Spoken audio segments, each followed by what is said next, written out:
The Dungeon Cast team is excited to announce Starseeker's Guide to Drakenstar, a 5e compatible campaign setting book based off of our actual play D&D podcast, Superquest Saga. Welcome to Drakenstar, a setting where science fiction meets high fantasy. Set in a far future of what was once a classic fantasy world, civilization has now spread across the many planets of the known galaxy. Countless eons have passed since the ancients left their original prime world far behind and ventured to the distant stars. Drakenstar encompasses and details an entire galaxy where players and NPCs travel by spacecraft to various planets and star systems. Exploration of alien frontiers, starship skirmishes by etherlight, advanced civilizations vying for galactic dominance, and the fusion of ancient sorceries with biological and technological advancements. All of these and more are elements of adventure in the universe of Drakenstar. So the city of Domain Bastion becomes visible below you, and it is by far the largest city that you've ever seen. But it's essentially this ocean of skyscrapers and streets laid out in a perfect grid system, and it stretches out before you. Outlaw's Horizon was a major city in its own right, but this is on a different scope. This is the scope of a planetary capital. All of these ships have a vaguely dragon-esque look to them, but among them is something much larger than any of the vessels that are present. Oh, shit. An enormous winged monstrosity about the size of a skyscraper. Victoria whispers, "A dragon." That's not a boat. That's no moon. 4 of the eggs closest to the cart begin to crack, and bursting forth from them are these crustacean-looking monstrosities with 2 huge lobster claws, a singular eye, and a great gaping maw of teeth. Everyone roll initiative. With this book as your guide, discover the planets and peoples of galactic nations such as the Draconic Star Sovereignty or the Imperial Elven Dominion. Experience the futuristic player options such as the Heavy Gunner, the Bounty Hunter, and Pact of the Machine Warlock. Pit your players against the galactic bestiary containing unique creatures and entities such as galactic dragons, mechanized constructs with advanced AI, alien monstrosities, and primal cosmic entities. Starseeker's Guide to Drakenstar will be available as a digital PDF as well as in a gorgeous hardcover format. Go all out with our premium Drakenstar starter kit, including a custom Celestial Dragon dice set, DM screen, and more. To learn more about this exciting project, to pre-order your book, or to simply show your support, visit Drakenstar.com and join the legions of Starseekers setting out to explore the galaxy today.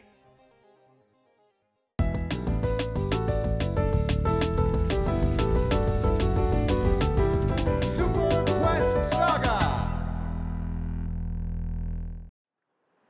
Our scene opens on a vast sea of red desert sand. This is not the rusty red dunes caused by the oxidation of iron in the soil countless planets of the galaxy exhibit. No, the blood plains of Keboros are a sand sea of crimson red. And stark against the sweeping hellscape is a sky of everlasting black night, despite the glaring scarlet sun of Nessus bearing down from above. At a glance, this scene seems completely void of life. But as we look closer, movement can be seen on the horizon. From a distance, what appears to be a winding black snake, miles long, slithering tortuously slow across the waste can be detected by the keen eye. And as we move closer, the details of this cyclopean serpent coalesce, and the individual cages of a slave caravan become clear. Cages of black iron, 15 feet tall and 30 feet wide. Hundreds of them hitched and chained to each other, and all conveyed forward by a mechanized infernal engine at its forefront. Within the cages are the dark shades of countless souls, the misery-begotten damned, claimed by the princes of hell, stare lifelessly through the bars of their confinement. To those close enough to hear, the whispers of their anguish carry on the wind. But more to their misfortune, the only ones who can hear them are the marching chain devils who oversee their confinement. And if pity were ever a thing a fiend could feel, these sadistic and cruel jailers killed that emotion inside themselves long ago. Atop the infernal engine, perched upon a throne of ebon steel draped in finery and silk, sits a gruesome and squat devil. Its disproportionately large and elongated bald head are hosting pig-like eyes, a pug nose, and a mouthful of jagged teeth. In juxtaposition, the fiendish conductor is adorned in fine robes and regalia fit for a king. His name is Elot Ball, and he is known as the Enchainer. His caravan delivers the souls of the damned directly to Lord Satros himself, and he always delivers. How much longer until we reach the city? Not much longer, my liege. A few hours at most. Excellent. Ahead of schedule then. Elot Ball presses some buttons in a console embedded in his throne's left arm. With a hiss, a hatch at his feet opens, revealing the interior of the hell engine below him. Inside, 4 hunched-over slave imps, covered in coal dust and grime, toil at levers and furnaces. Elot Ball lifts with his right hand a whip lined with metal barbs and begins to lash the laborers. Faster! I desire to have ample time with Impusa at the ultimate sin. The imps begin to work in a faster flurry, and the hatch closes at a button press from Elot Ball.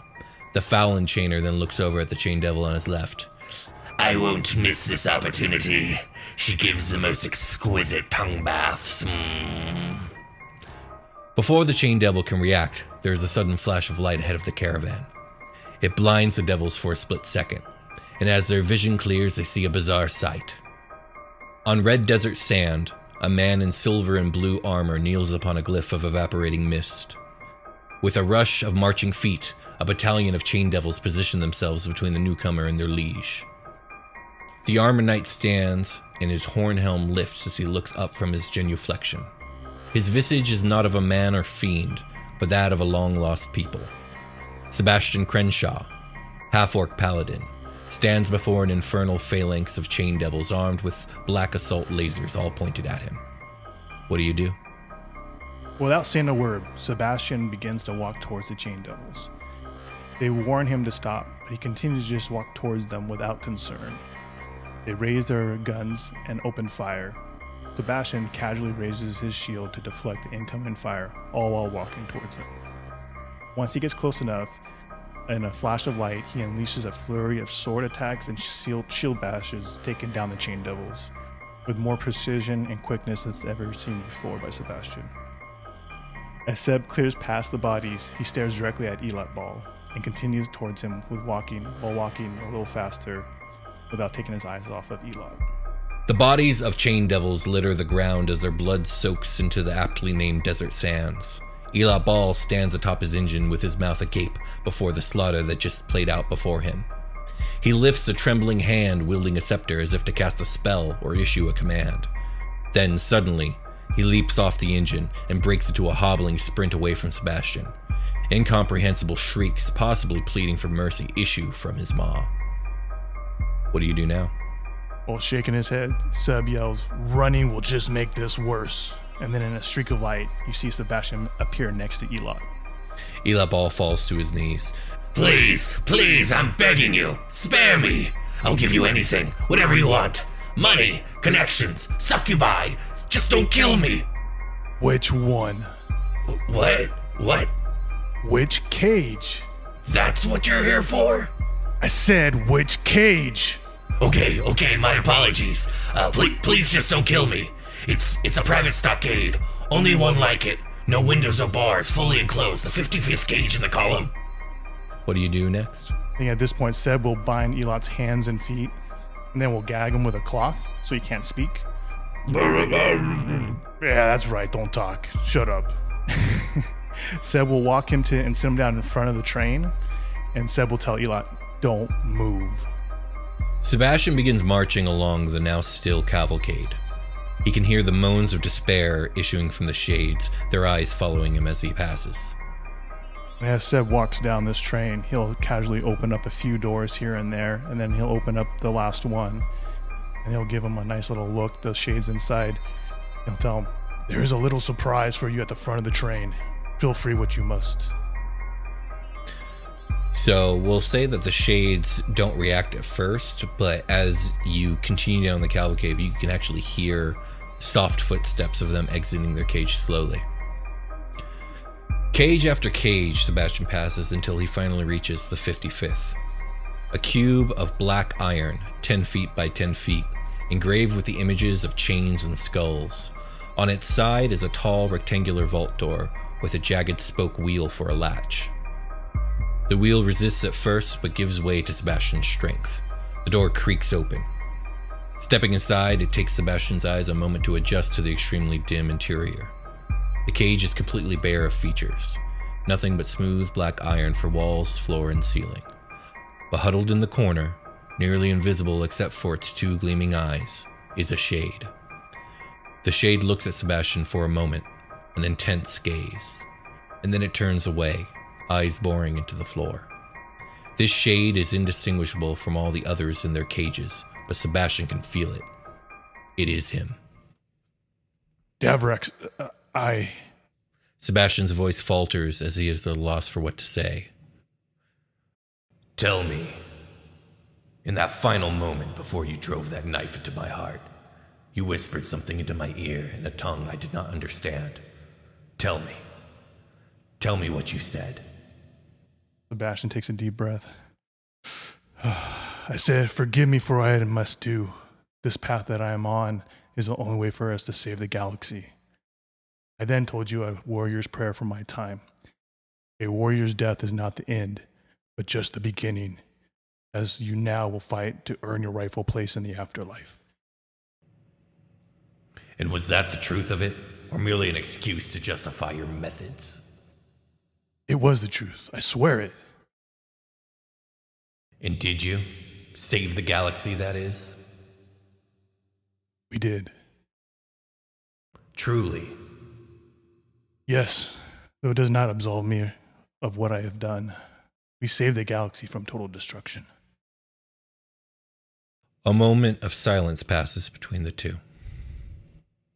And then Davrex speaks again. Good. And what now? If you will come with me, there is someone I'd like you to meet. The shade stares at Sebastian intently for a long moment. Suspicion and curiosity shine in equal measures in its eyes. Then slowly, the shade of Commander Davrex reaches out a hand towards Sebastian. Sebastian takes it and lifts the old soldier's soul to its feet. Immediately, there is a change. Coming into contact with Sebastian's newly begotten divinity has an effect on the shade who, though still continuing to be composed of shadow without detail, takes on the vague form of a dragonborn male in heavy armor. Davrex looks down at himself for a moment and then makes eye contact with Sebastian. Sebastian gives Davrex a reassuring nod, and then, in a flash, the two disappear, leaving behind only the icy glow of a glyph on the floor where they stood. The symbol of the celestial dragon. A young Firbolg woman floats in meditation against the ethereal glow of the spiritual realm. Or at least a being with the appearance of a young Firbolg woman, though she isn't precisely just that anymore, drifts through the endless sea of spiritual spheres that shine with the light of all living things in the galaxy. To a passive observer, though there are few who would be able to spy on her in this place, the floating young woman would appear as she is thus presented. But were said observer to tilt their head in ever such a way, or to catch a glimpse of her from the corner of their eye, they would see much more. A great iridescent spectral bird of prey unlike any living creature in existence. Glorious, terrifying, fierce, and loving. Persephone Goldpetal and the Galactic Spirit are one and the same now. This comes with its perks. For example, she can step to and from the spiritual realm on a whim now. Anywhere there is life, Persephone is, and thus she can appear physically. And she has used this ability of hers extremely altruistically for the passing months. Tending to the wounded in the aftermath of war across countless planets, nurturing the wildlife of worlds devastated by destruction, and guiding her fellow singers from their former enslavement to new worlds where they can flourish. This includes the world of Arcadia with Rohorn and his fellow druids, but also includes a new world, a world they are now calling Elysium. A world where a new community of Firbolgs grows by the day, free from the shackles of subjugation, and free to build a society of their choosing. Persephone has taken to teaching these nascent communities the old ways, the ways of wood and stone and water. They have abandoned their old name as singers and have come to adopt the name of gardeners again as their own. and some have even taken on the lost tradition of nomadic travel, seeking new places and people in need, and teaching those who will listen of the old ways. Already the legends have begun to spread across the stars, of an alabaster maiden who rides on the wind and shines like light. She brings healing and solace and warmth. Flowers bloom where she walks, and her laughter is like music to the ears. The Lady Goldpetal, she of splendor and grace, the Celestial Mother. She is known by many names now. And here and now, Persephone continues her mission, using her new connection with all living things to find where her influence will do the most good. In her meditation, she searches, and as she searches, her mind wanders.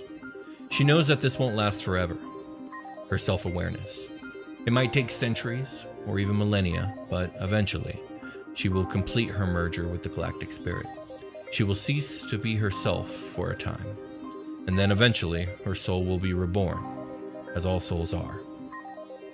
Suddenly, something stirs Persephone from her meditative musings. A soul on a far-flung planet. A quiet, peaceful world that somehow managed to avoid most of what they are now calling the Great Solnovian War. She does not know why, but she feels drawn to this soul in an inexplicable manner. Trusting that the galaxy will provide, Persephone steps out of the spiritual realm and onto a grass field on this far-flung world. The warm light of a golden sun radiates upon her. Up on a nearby hill, a cozy cottage sits snug within a grove of swaying willow-like trees. The soul that draws her own like a lodestone seems to lie within. Persephone, what do you do? Yeah, she'll approach the cottage. Not cautiously, but Confidently? kind of yeah, like with a curiosity, you know. Oh, okay, I see. As Percy approaches the cottage, a gust of wind conveys the rich scent of herbs and flowers, along with the mineral scent of soil. An elderly halfling woman is working in the cottage garden. Her back is turned to Persephone. Percy has never met this woman in her life. But this is her, the one who she feels called to. What do you do, Percy? I guess not necessarily like tentatively, but she'll just kind of like walk up and just be like, excuse me? The woman looks up from her work in surprise. Oh my, I wasn't expecting anyone today. She turns and sees you, Percy, and she's, what brings you out here today? And she squints at you hard for a moment. You don't look unwell. Why, you look as far the opposite of unwell as can be. Is it family? What's wrong with them? Speak up, young one. What symptoms are they exhibiting?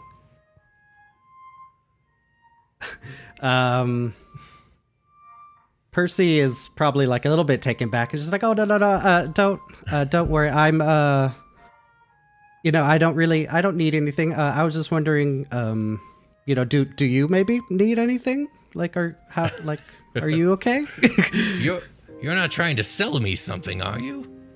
Not trying to take advantage of an elderly woman out here on her own? No, of course I would not dream of it, you know. I was just I was passing by and relax, felt dear. like maybe. Relax, I'm just pulling your leg. Us old folks have to find laughs where we can get them. You don't look like a salesman, and I don't get the impression you're here to rob me either. Well, if you aren't here to buy remedies, then at least you could do is lend an old lady a hand or a back if you got it. I could pay you with some lunch, some tea, my lifelong worldly wisdom if you have the wits to receive it. Yeah, of course. What are you working on? You're tending your garden? Yes, I'm tending the garden that helps heal the community that lives nearby.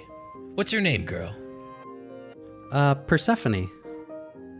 She looks a little surprised when she hears her name, and she says, "That's a lovely name. Well, they call me Mother Ceres. Well, you can just call me Ceres. Well, let's get to it. Yeah, it's a pleasure to meet you. It's a pleasure to meet you, too." With that, the two get to work. Together, the two water the garden, trellis the faster-growing plants, and manage the compost. They pull the weeds, prune the wilder growths, and repot what needs repotting. They harvest what's ready and organize the tools. And after a few hours of work in the sun, the work is complete. Ceres wipes the sweat from her brow with a sigh. She looks at Persephone approvingly and nods. Did I say tea earlier? What I meant was some ice-cold lemonade. Thanks for your help, darling. Come inside and wash up. I'll get us something to eat. Oh yeah, some lemonade sounds great. Inside, it is as cozy as the quaint exterior of the cottage entails. Things here are sized primarily for a halfling, but Percy doesn't feel too stifled. Entering the home of Ceres, she is awashed with a familiar scent, sage and clover. A memory tickles the back of Percy's mind for a moment before vanishing. After washing up, Percy hears Sarah's voice from outside. I'm up front, sweetness. Percy finds Ceres in a rocking chair on her front porch, a pitcher of iced lemonade cups, and a stack of cut sandwiches on a platter beside her. Sweetness, I haven't called anyone that since my little baby sister was still a tot. I don't know why that slipped out. I'm sorry if that was too forward. Please, eat. You've earned it. No, it's all right. I've definitely been called far worse things in my life. Well, the two enjoy their food in a silence that isn't awkward, but content, enjoying each other's company. Can I tell you something, Percy? Yeah, of course. You seem familiar to me. Have we met before? You know, I was thinking the same thing while we were working today, but I don't think so. Like, it is funny, like we always meet people, you know, at the right time. She says, I don't know why, but I feel like I have this feeling as if I've known you my whole life. I must really be getting old. You know, I never had children. Not that I didn't want them exactly, it just never happened for me. I'm okay with that, really I am. But it's so strange. When I was younger, I always dreamed I had a daughter. A wee little thing full of joy and laughter. It felt so real and I was happy. I remember I would cry when I woke up to find it wasn't real. Silly, really. Those dreams faded as I grew older. Sarah suddenly stops blushing. I don't know why I'm telling you all of this. I'm not normally this comfortable with strangers. Please, tell me something about yourself so I can stop yammering. Shoot, what is there to tell about me? I'm a wanderer. You know, just kind of go from place to place. I guess it seems like you're a healer. I'm somewhat of a healer myself. I got that sense from you. You handled yourself around the garden as if it was not your first time. I appreciate your help again. Yeah, of course, anytime. The two talk for some time. As a matter of fact, they talk so long, night begins to fall. Ceres begins to slowly nod off in her rocking chair, but before she does, she whispers to Percy. Percy, dear, thank you for visiting me today. I know it sounds so strange, but I would really enjoy it if you continued to visit me whenever you could. Would you do that for me? Yeah, of course, I'd love to, for as long as you want, as many times. Ceres smiles. As she begins to nod off, she whispers, Thank you, sweetness. Percy stares at the elderly halfling woman rocking and sleeping gently. She finally understands why she had felt drawn here so. Percy had never known her birth mother. She had had the chance for that taken from her. But here and now was a chance to change that in perhaps a more peculiar fashion than most. Because all souls, when they pass from this life, rejoin with the galactic spirit, and all souls, eventually, are reborn. Come in, scouting team. How are we looking? There's a blind spot on level 2, Area C. We can use that for entry, just like you and the Logician said. Sensors detect 4 guard units. Sending over their exact positions now. Good. Infiltration unit. Are you in position? Oh, this is humiliating. Not only are we answering to a fleshy, but there isn't a single bounty on this entire ship worth our while. Our reputation as the freelancers is at stake. Don't be like that, Armo. I'm gonna be honest, this is kind of fun. I like this pointy-eared fellow. We are in position. Excellent. I have your location noted. Log, Has the extraction point been routed? Every action and countermeasure has been considered and accounted for. Probability for extraction and mission success falls within a 99% success rate. All operatives are clear to move forward. And may I add, how dare you question mine? Perfect. The ambuscade is with me. I work better alone. I don't agree with how we're being utilized. There are too many of us on a single objective. We should be split up and sent out to collect. Alright, that's enough chatter. No more gripes. You all have your assignments, and orders from me are as good as orders from the Guildmaster himself. The Imperial Elven Dominion is a dangerous regime, especially under the leadership of one such as Salundar, son of Melundak. He shall fall by my blade on this day, and my people will suffer his tyranny no longer. I have Gil's blessing to utilize the freelancers as I see fit until his agreement with me reaches its conclusion. I will ask one final time, is everyone in position? The Mystic in position. The Fury in position. The Armory in position. The Dynamo in position. The Logician in position. The Ambuscade in position. Ambuscade, hold me close. I'm making a door. Oh, and one last thing, everyone.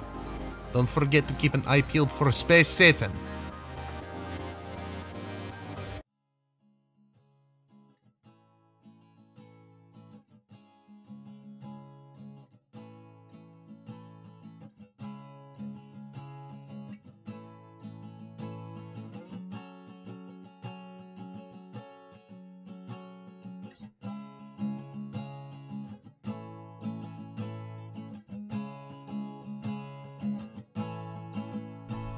To the crew of Victory's Ascent.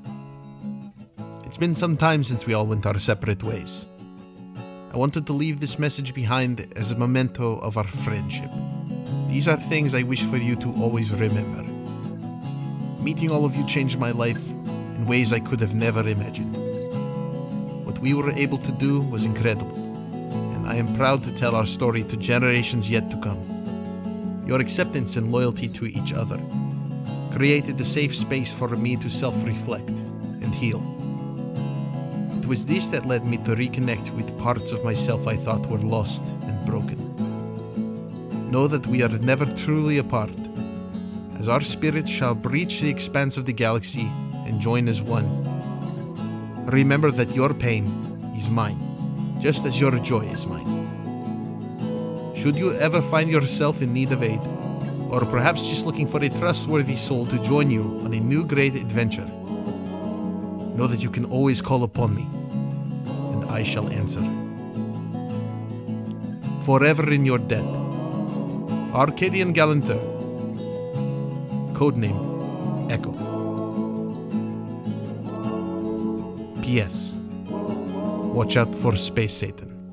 To the cast and crew of Superquest Saga, it was my deepest honor playing Dungeons & Dragons with all of you. Jake, Josh, William, thank you so much for all the memories, the hilarity, the excellent moments, and some of the best times I've ever had playing Dungeons & Dragons. And my infinite gratitude to all of you listening out there.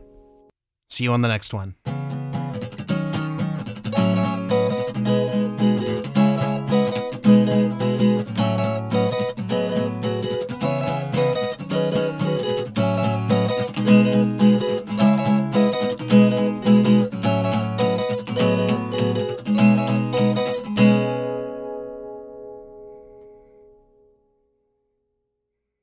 Atop a plateau of white crystal stands 9 pillars 1,000 feet tall.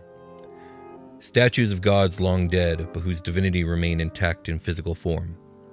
Aetherium, once known as Godstone before its origins became lost to history, the most valued substance in the galaxy.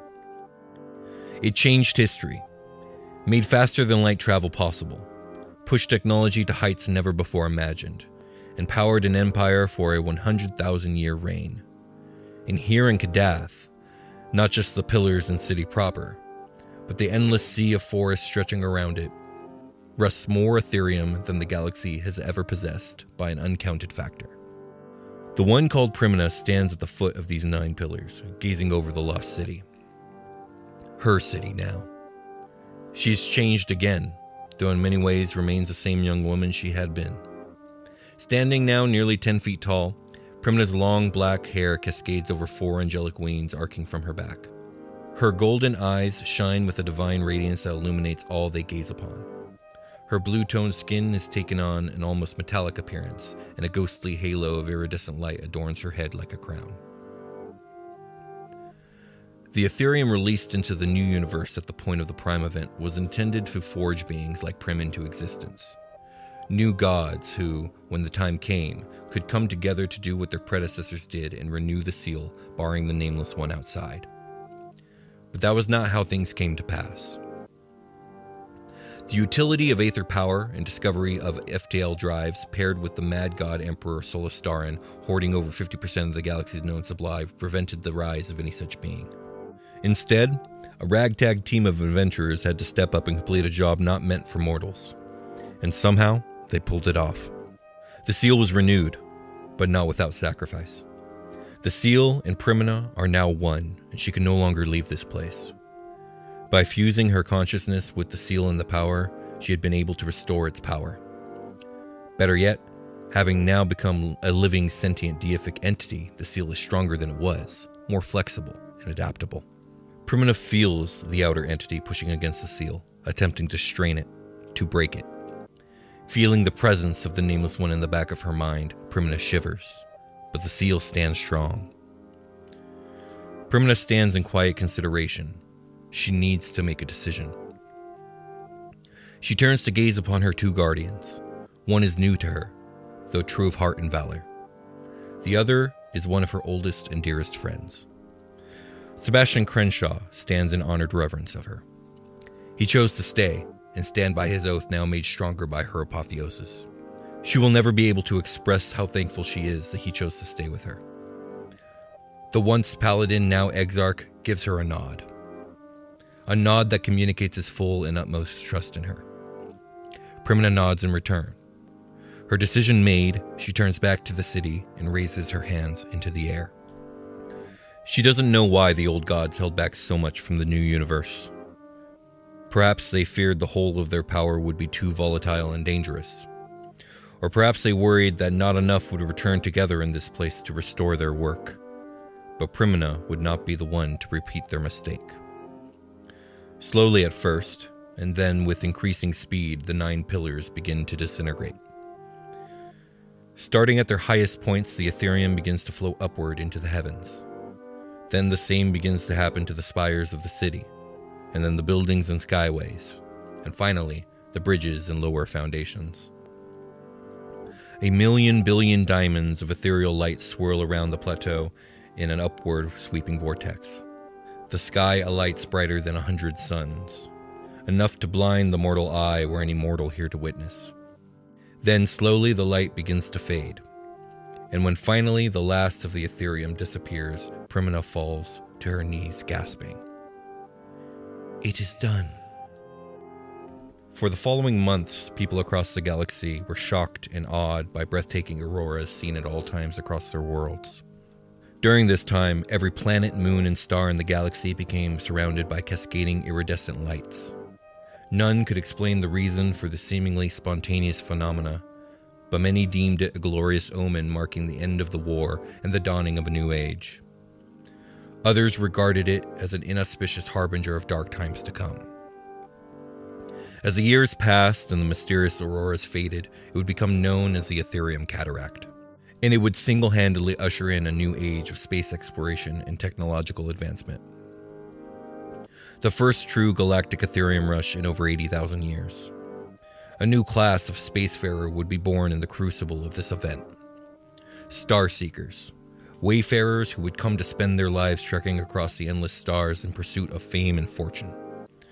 Some would champion them as paragons, braving danger in search of new worlds and resources. Others would come to malign them as naught but treasure-hunting outlaws and aether pirates. But whether heroes or villains, these brave, free-spirited souls would pursue their dreams along starways most dared not travel. And in doing so, some would find their fortune. In an enormous and luxuriously decorated hexagonal room, 2 individuals sit at a black lacquered table. The table, long and ornate, is designed to seat a great many people, but there are only 6 chairs placed for seating. Each chair is crafted from exotic wood, fine velvet, and gilded thread. The 2 individuals occupy 2 such chairs, directly next to each other, but poignantly ignoring the other's existence. The 2 look nothing alike despite being brothers. One is of a short and slight stature. His skin is the color and sheen of obsidian, as is his hair and eyes. He wears a white 3-piece suit with a red 5-pointed star stitched into the pocket. The other is hulking and monstrous at first glance. At least 7 feet tall, skin the color of crimson, massive curved horns on his brow, and a lipless mouth bearing razor-sharp teeth. But this devil wears clothes as refined as his smaller brother. Fine purple and lace adorn him, and if they are somewhat gaudy and garish, he has failed to notice. The silence between the 2 is tense and is carried for over an hour, but the smaller of the 2 men breaks it. How long are you going to hold this grudge, Satiros? You know if I hadn't maneuvered against you and loosed that girl back into the galaxy, we would all be dead right now. I will hold it as long as I wish, Sabine. You deliberately entered into my realm and undermined our agreed-to contract. While in my realm you are to serve me and mine purpose as I am to do in yours. Brother, you know I hold our agreement binding. I do and ever have served your purpose faithfully. The purebloods may make an art out of double crossings and technicalities, and we have both learned much from them. But the reason you and I continue to best them time after time is the candor of our relationship and the loyalty therein. Loyalty? What do you know of loyalty? I saved your life and Father agrees. Well, both of you can! There is a sudden burst of fire and shadow on the opposite side of the table from the brothers.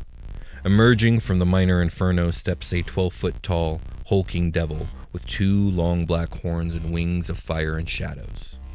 Adorned in sleeveless robes of red and gold, his muscular arms bear what appear to be fresh wounds. His face is devilishly handsome and framed with long dark hair. His eyes are red, and he has the feet and legs of a hooved beast. Both of us can what, Satiros? Both brothers bound to their feet and kneel, simultaneously intoning, Father. Father, nothing. I grow weary of your foolishness, my son. Forgive your brother and be done with it, or be gone from this place. The hour is critical, and I will not suffer your bickering now. Satiros sighs heavily, and then glowering turns to his brother. You are forgiven. Good. Now that that is out of the way, prepare yourself. So they are coming. Of course they are coming. I have called them. Do not make me regret allowing your presence here today. Yes, Father. The 3 stand in solemn silence for a few moments before a chill wind begins to fill the room. They come. Ice begins to coat the walls as on one side of the room a dark vertical slit in reality opens 15 feet tall and 5 feet wide. Stepping through is a fiend with a feminine form, dressed in a black leather bodice hemmed in furs, and eyes, hair, and skin as white as snow. 2 short and piercingly sharp blue horns crest her brow. Behind her trails a long and thin segmented tail, ending in a vicious stinger. Her legs are that of an insect, and her hands are long, spindly, and clawed. Before the portal behind her fully closes, another portal opens on one of the unoccupied sides of the room. This one exudes noxious fumes of deadly poison and pollution. Stepping through is a figure clad in black plate armor bordered in dark green. The chair on this side actually begins to melt as this being emerges, and all tabards and banners on the wall begin to disintegrate. The entity is as hulking and massive as Ramazal. It has a faceless head of mottled gray and green skin, save for 2 bulbous ovoid eyes. And then a third portal opens from the remaining unoccupied side of the room. An empty void lies beyond, and all before the portal feel a deep pulling towards it. The chair on this side is sucked away immediately, and the long table begins to slowly slide across the stone floor with a horrid screech. Stepping through is a black-robed entity, slight of build and stature. A white mask hides its face, but every few seconds a vile spider crawls across it, or worm falls from one of its orifices. Its outstretched arms reveal hands of skeletal bone, and carrion bugs fester where it steps. My fellow princes of the Void Harrow, I bid you welcome. I will not bandy about with words of false niceties, nor waste any of our time here with gratuitous ceremony. The God Emperor is dead. The Nova Kings now number only 2, both of whom now hide licking their wounds. The Nameless One is bound once again, and tighter than in any of our living memory. The nations are weakened from galactic-wide war, and the Harrow has gone nearly silent in activity. Never before has soul transport operated at nearly 100% efficiency. I see before us an opportunity, and I bid thee to join me in its reaping. Hey everybody, welcome to Super Talk Saga, the show where I'm no longer a goddamn dungeon master, but I'm joined, as always, by... Josh Freeland, who played Sebastian Crenshaw, half-orc paladin. I am your special guest, Jake. I played Persephone Goldpetal, the Furbolg Druid. I'm Brian, and I don't know what the hell you guys are talking about because we don't play any of those characters anymore. It's He's over. right. He's He's done. absolutely right. That was Yes. it. Oh, I played Carter Huttenberg and Echo, aka Arcadion Galanther. And we are joined today by a legendary listener. Monica, it's me. Sorry. The wiki curator, The if wiki you will. curator Yes, of the yes. show. Lore master that Lore knows master. someone that knows the show and maybe even us better than we know ourselves. It's so true. Yes. Mariko has come on the show, thankfully, to help us moderate this entire question bit. So she's going to be asking us the questions. That's right. I got no more responsibility to the point I got 2 alcoholic beverages on me. Demonetized. What are you going to do? Demonetize this YouTube? It's over. Yeah, what are you going to do, YouTube? We're doing this. What are you going to do, demonetize it? I'd pop the second one, but at first I need to finish the first one. Okay. Jesus. So today we're answering questions. We finished the campaign. And you guys have been wonderful enough to send us in your questions, your comments, and we're going to answer them here today. Oh, real quick, just in case that wasn't enough for anybody, do not start listening to this podcast here. No, this would be the worst episode. This you is could the start on. spoiler episode of all time. There are no holds barred. All things are legal. To be fair, if they've made it to this part, they've already spoiled the entire epilogue. Fair. I mean, yeah. True. Okay, so I feel like, one last thing before we get into it. The Kickstarter for this setting is still live now. As of the recording this, we've crossed $15,000. We're 75% of the way there to get this book made. So if you're interested in the project, go ahead and check out drakenstar.com. It is the setting of Superquest Saga brought to life, and we're very happy to be working on it. We're very, very much hoping to cross not only the campaign threshold that's needed to get the book made, but also some of these stretch goals. But we can only do that with your help. So if you're interested, go ahead and check it out. Yeah, it looks like we're going to make it. That's DRAKEN star.com, drakenstar.com. Go ahead and check that out. And that is it for the plugs. All right, Mariko, the floor is yours. You are now the DM. Ooh. Ooh. No pressure. No pressure. Apologies in advance. All right. So we'll just go ahead and jump right in. We got a lot of questions, and they're very exciting. So the first one we have is from Itty Bitty Bean in the Discord, which I also help moderate. Shout out to the other mods. Y'all are great. Hey, go join the Discord, and there's a moderator here to hear me say that. Watch out for all of the people. Yeah. All right. So we'll go ahead and just start with, what part of the campaign will you miss the most? Ooh. Who wants to go first on Don't this one? say your mom's house. Damn it. Damn it. Jesus. Poison in my brain. Man, Should we go that's a in tough one. in our intro order? So Yes. me first, me, then Freeland, then okay. What part will I miss the most? You could pass and think about it if someone I else gotta is ready. pass. I gotta pass because I gotta think about it. This That'll one's be tough the for me. rules. If That's you a big you can question. pass and we'll come back to you. All right, we all get one Yes. pass. I've used one. I think for me, it's just it's Will's homebrewed world. I didn't know what the heck was going to happen next episode. You know, it was every week was something unique and different. So it kept me on my toes. I just love how the world unfolded in front of all the players and like on the journey that we went on. So just the whole Superquest Saga setup, it's just amazing, you know. So yeah, that's what I miss the most. Learning this world. Thank you, man. Yes, that is fair.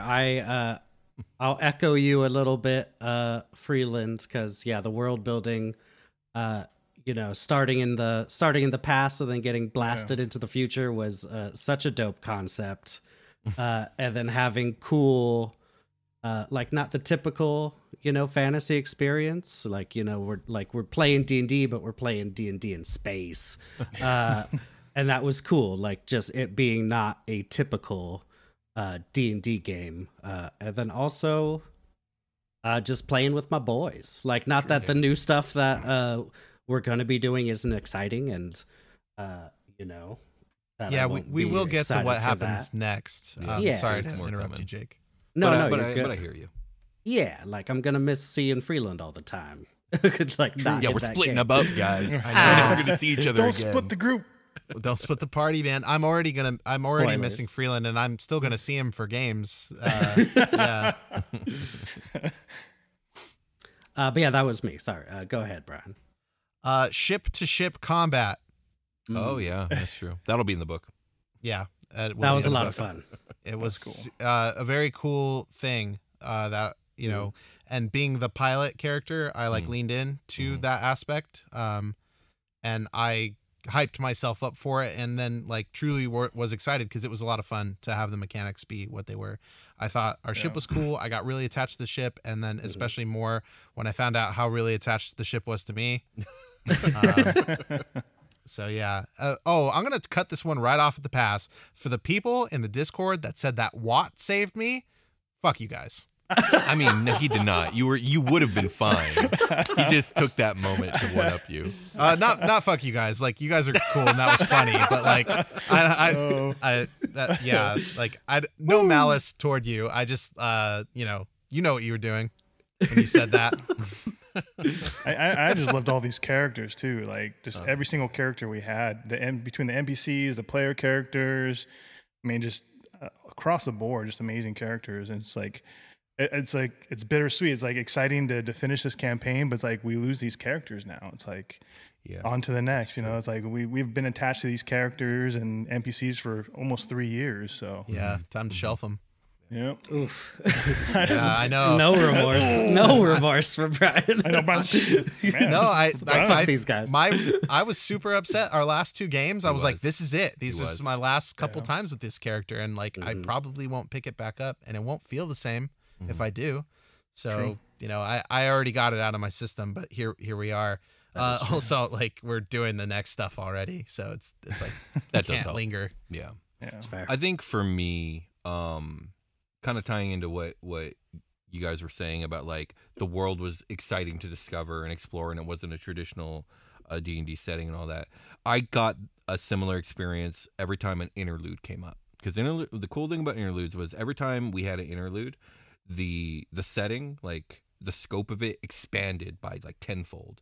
And that's because every interlude I sat down with each of you guys individually, and we hashed out okay, what are we going to do for your character? Where do you want your character to go?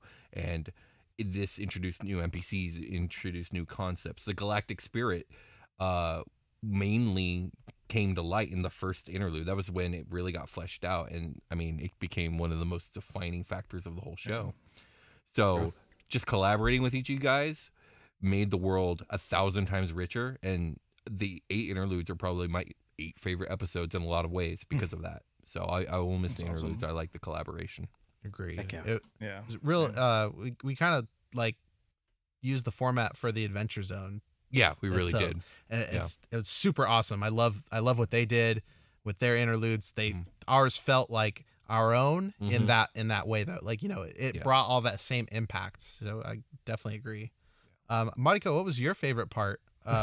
What will you miss? What parts of the campaign are you going to miss? Oh, I was not prepared to answer questions. I'm curious to be know fair, from a I didn't listener's ask her to. standpoint. But if you don't want to answer, you don't have to. No, I mean, I think for me and my husband, we really enjoyed sitting down on the Tuesday premieres and watching the premieres and being in the chat with everybody. It was a really great communal experience. And then in the Discord also, just the kind of community that's grown around the show. All the fans are really great. So that's kind of what I'll miss is this collaboration or this collection of fan base. Yeah, that's true. I agree. I do like first and foremost appreciate all the people that made the show possible, and it's the listeners. So. Except for the ones that said what saved them. No, even them. even them. I love you guys.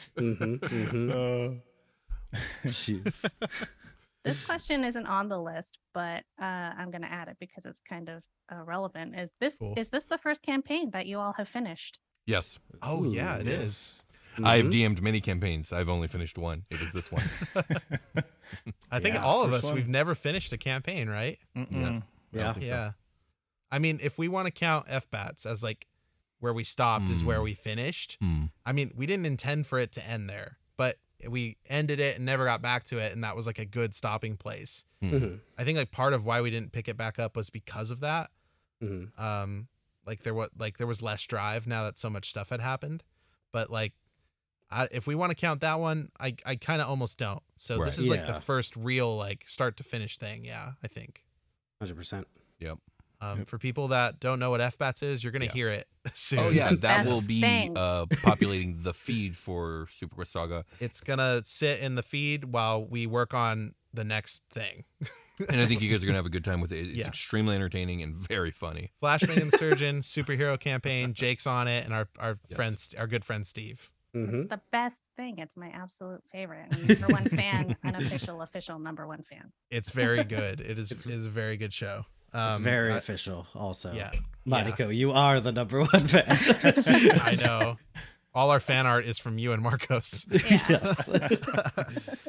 That's true. Okay, back to Superquest Saga. Are there any unresolved threads or burning questions that you would like addressed? This is also from Itty Bitty Bean on the Discord. So as a DM, no. I feel like we tied up all the threads nicely, but it's not really for me to say. It's for the characters. How do you guys feel about it? I'm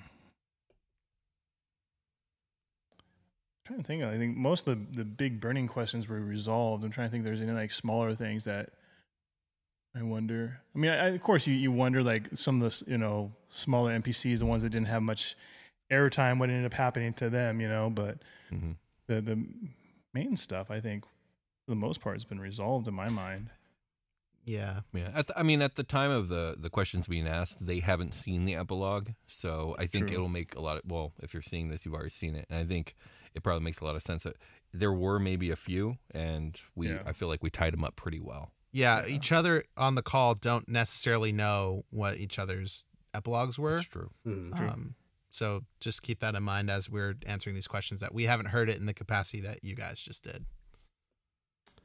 That's true. I think any unresolved threads I might be having or burning questions I might be having I have confidence will be addressed in these fools' backstory or these fools' epilogues. Because a lot of the stuff I was wondering, I was able to tie in a nice bow with writing with Will. So I think I'm excited to hear their epilogues and kind of get a full like closure on the campaign. I'm excited. Well, why don't you give me like a general like?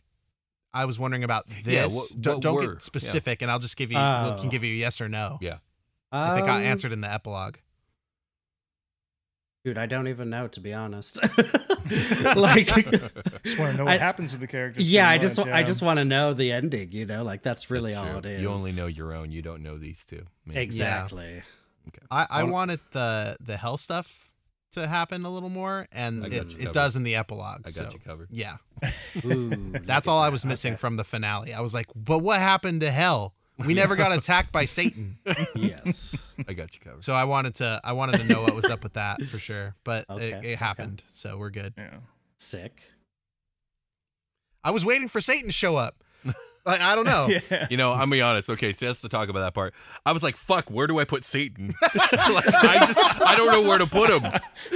I just don't got time or room for him. No, but I think it was like halfway through the Arvander arc that I figured out what I was gonna do with it, and I knew it was gonna be an epilogue thing, and I knew I had to do something special with it in order for it to be satisfactory, and I think we achieved that. I guess we'll find out. Interesting. Cool. Okay. That, or are we ready to move on? I think we're ready to move on. Yeah, let's hit us with that next saucy quest. All right, the next ones are kind of character related. We have a couple that are kind of similar, but I will ask them both, and we'll see how much overlap there is. So this one is from Q Milo, also on the Discord. So how have your characters changed from the beginning to the finale? Do you all feel like the characters have grown in positive ways, or maybe they still have much to reckon with? You guys go ahead, and then I'll give my DM take on you three plus Prim. Freeland. I think the character is completely different than how he started, you know. And the thing is, like, I didn't put too much backstory into the character. I had the basic concepts of the character, just because Will told us heads up, like, you guys don't do too much because it's going to get crazy here in a couple episodes in, you know. So I had the basics laid out for my character. I didn't know where the character was going to go, and it seems like every 10 or 15 episodes, things were kept on revolving and changing. So it was like I was constantly like, I don't know where I'm going to end up. It's like the character is completely different than how I originally envisioned him, but I loved how he turned out. I think that's how I see Sebastian is completely different from beginning to end. I think Sebastian maybe changed the most out of everybody. Bro, you went on a roller coaster. You went on a roller coaster. Even changing from like being a paladin, and then like you lost your god, and then you were a warlock, and then you were, you were a god again. Like I was like, oh man, like so confused. I was thinking about that on my car ride home from work, and we just did a Dungeon Cast episode with Oathbreaker. Listen to it. I was like, excellent episode. Oh, thank you. Thanks. Yeah. I was like, man, Sebastian really didn't fucking know what the fuck he wanted for a long time. Yeah, that was crazy. You're the reason I had the Satan problem. Yeah, you're the reason we had to take a deal with Satan. It's true. Yeah. It is true. That was fun. I loved all those scenes in Hell. I mean, you losing an arm was actually one of the lesser like twists of your character, which when it happened, it was actually pretty gasp worthy. Oh, well, yeah, for sure. Without him, we couldn't have had a little Sebastian. Little Sebastian. Little Sebastian. One buff arm. Little strong hand. They called him. It's fucking horrible. That's what the other kids called him. What about you, Percy? How do you feel about your character changing? You know, I don't feel like she was like that different from when I began. Maybe in responsibilities, like it changed because, you know, she kind of took responsibility and wanted to fix everything that was happening, but I feel like that was just kind of always her thing from the beginning. So yeah, I don't know if she changed too much. Definitely grew in a positive way, like as in, you know, taking that responsibility and wanting to do well and do good in the name of the universe. But yeah, I don't know how much she changed. She was pretty constant, I think, throughout everything, just trying to be, you know, the heart of the team if she could, you know. I think Percy did have a fundamental change. I just think it's a little more subtle. Although I do agree with you, she's definitely was like the rock of the group. Oh, 100%. And probably changed the least. So from my side, when it came to Percy, trying to figure out like what her pathos was, I think where we ended up settling, whether we talked about it or not, is her like theme was dealing with the idea of loss and her not wanting to deal with that ideal. And of course, her coming from a place where like she was the thing that was abandoned, quote unquote. And like she had nothing to lose coming into the story. By the end, you had everything to lose, and it was all on the line. And then I think with your epilogue, we kind of get into your. I'm trying not to do this with too much spoilers for people who haven't heard it yet, but we dealt a little bit with like your idea of what permanence in reality even is. Mm-hmm. So I don't know if you like made a full arc with it, but I do feel like that was probably the subtle but fundamental change in Percy from beginning to end. Definitely. That's just my take. No, I agree. I 100% agree. And it's so funny that like that wasn't like what it wasn't intentional. Yeah, like it just kind of what ended up happening. Like definitely I wanted the the abandonment in there, and I did want that to drive certain behaviors in her because it's, something we can all relate to, like myself included. So it's just it was nice that you recognized that, and we were able to kind of foster that into her overall storyline. Definitely, I was so happy with her epilogue. Yeah, I'm very pleased with it too. Yeah, no spoilers. All I have to say is that I think the person I started playing this campaign as is a completely different person from the person I ended. Okay. You're a rat bastard. I knew you were gonna. I knew you were gonna fucking do it. Yeah. If anyone was gonna know, it was a crazy character arc. Yeah, it was weird. It was wild. Yeah. Yeah, my skin tone changed and everything. Hair, it's all different. Your alignments, just your general disposition. Yeah, say general disposition. I mean, it's funny. Like we built Carter to, like succeed as a spy and a villain. Yeah, and I think we did well there. I think if we had to do it again, we'd be a little less subtle about it all.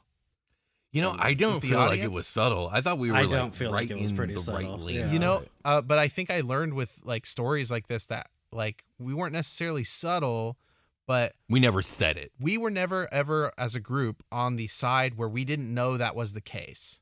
Yeah, so that's like true. Hammering it home in like an obvious way was probably something we missed. And I see people ask questions sometimes, or like assume the best of Carter, and I understand Carter's like a fun character.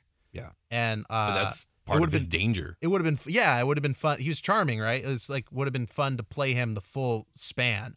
And I was talking about this in the Discord where I feel like if I had played Carter the whole span, then he wouldn't have ended up being evil. He would have ended up having to alignment change to good, or like nothing made sense, right? So I would probably have to do a Freeland and swap my patron out. Don't give me two Satans. I can't do it. Yeah, well, no, I would have dropped the Azathoth, totally. like the evil, like overarching villain of the campaign for like a Kieran or something, like a well, or Bright Song and Lightwind or whatever the fuck. And I think you said how much of a toll role playing as Carter kind of took on you after a while. Right, I was trying to be really ambitious as a player and like step into the role like an actor would, and like really think about like what an evil person would do. That's just like also has like that Bugs Bunny and mischievous sort of vibe going on. And I like thought about it a lot, and I started being like a dick to people sometimes on accident.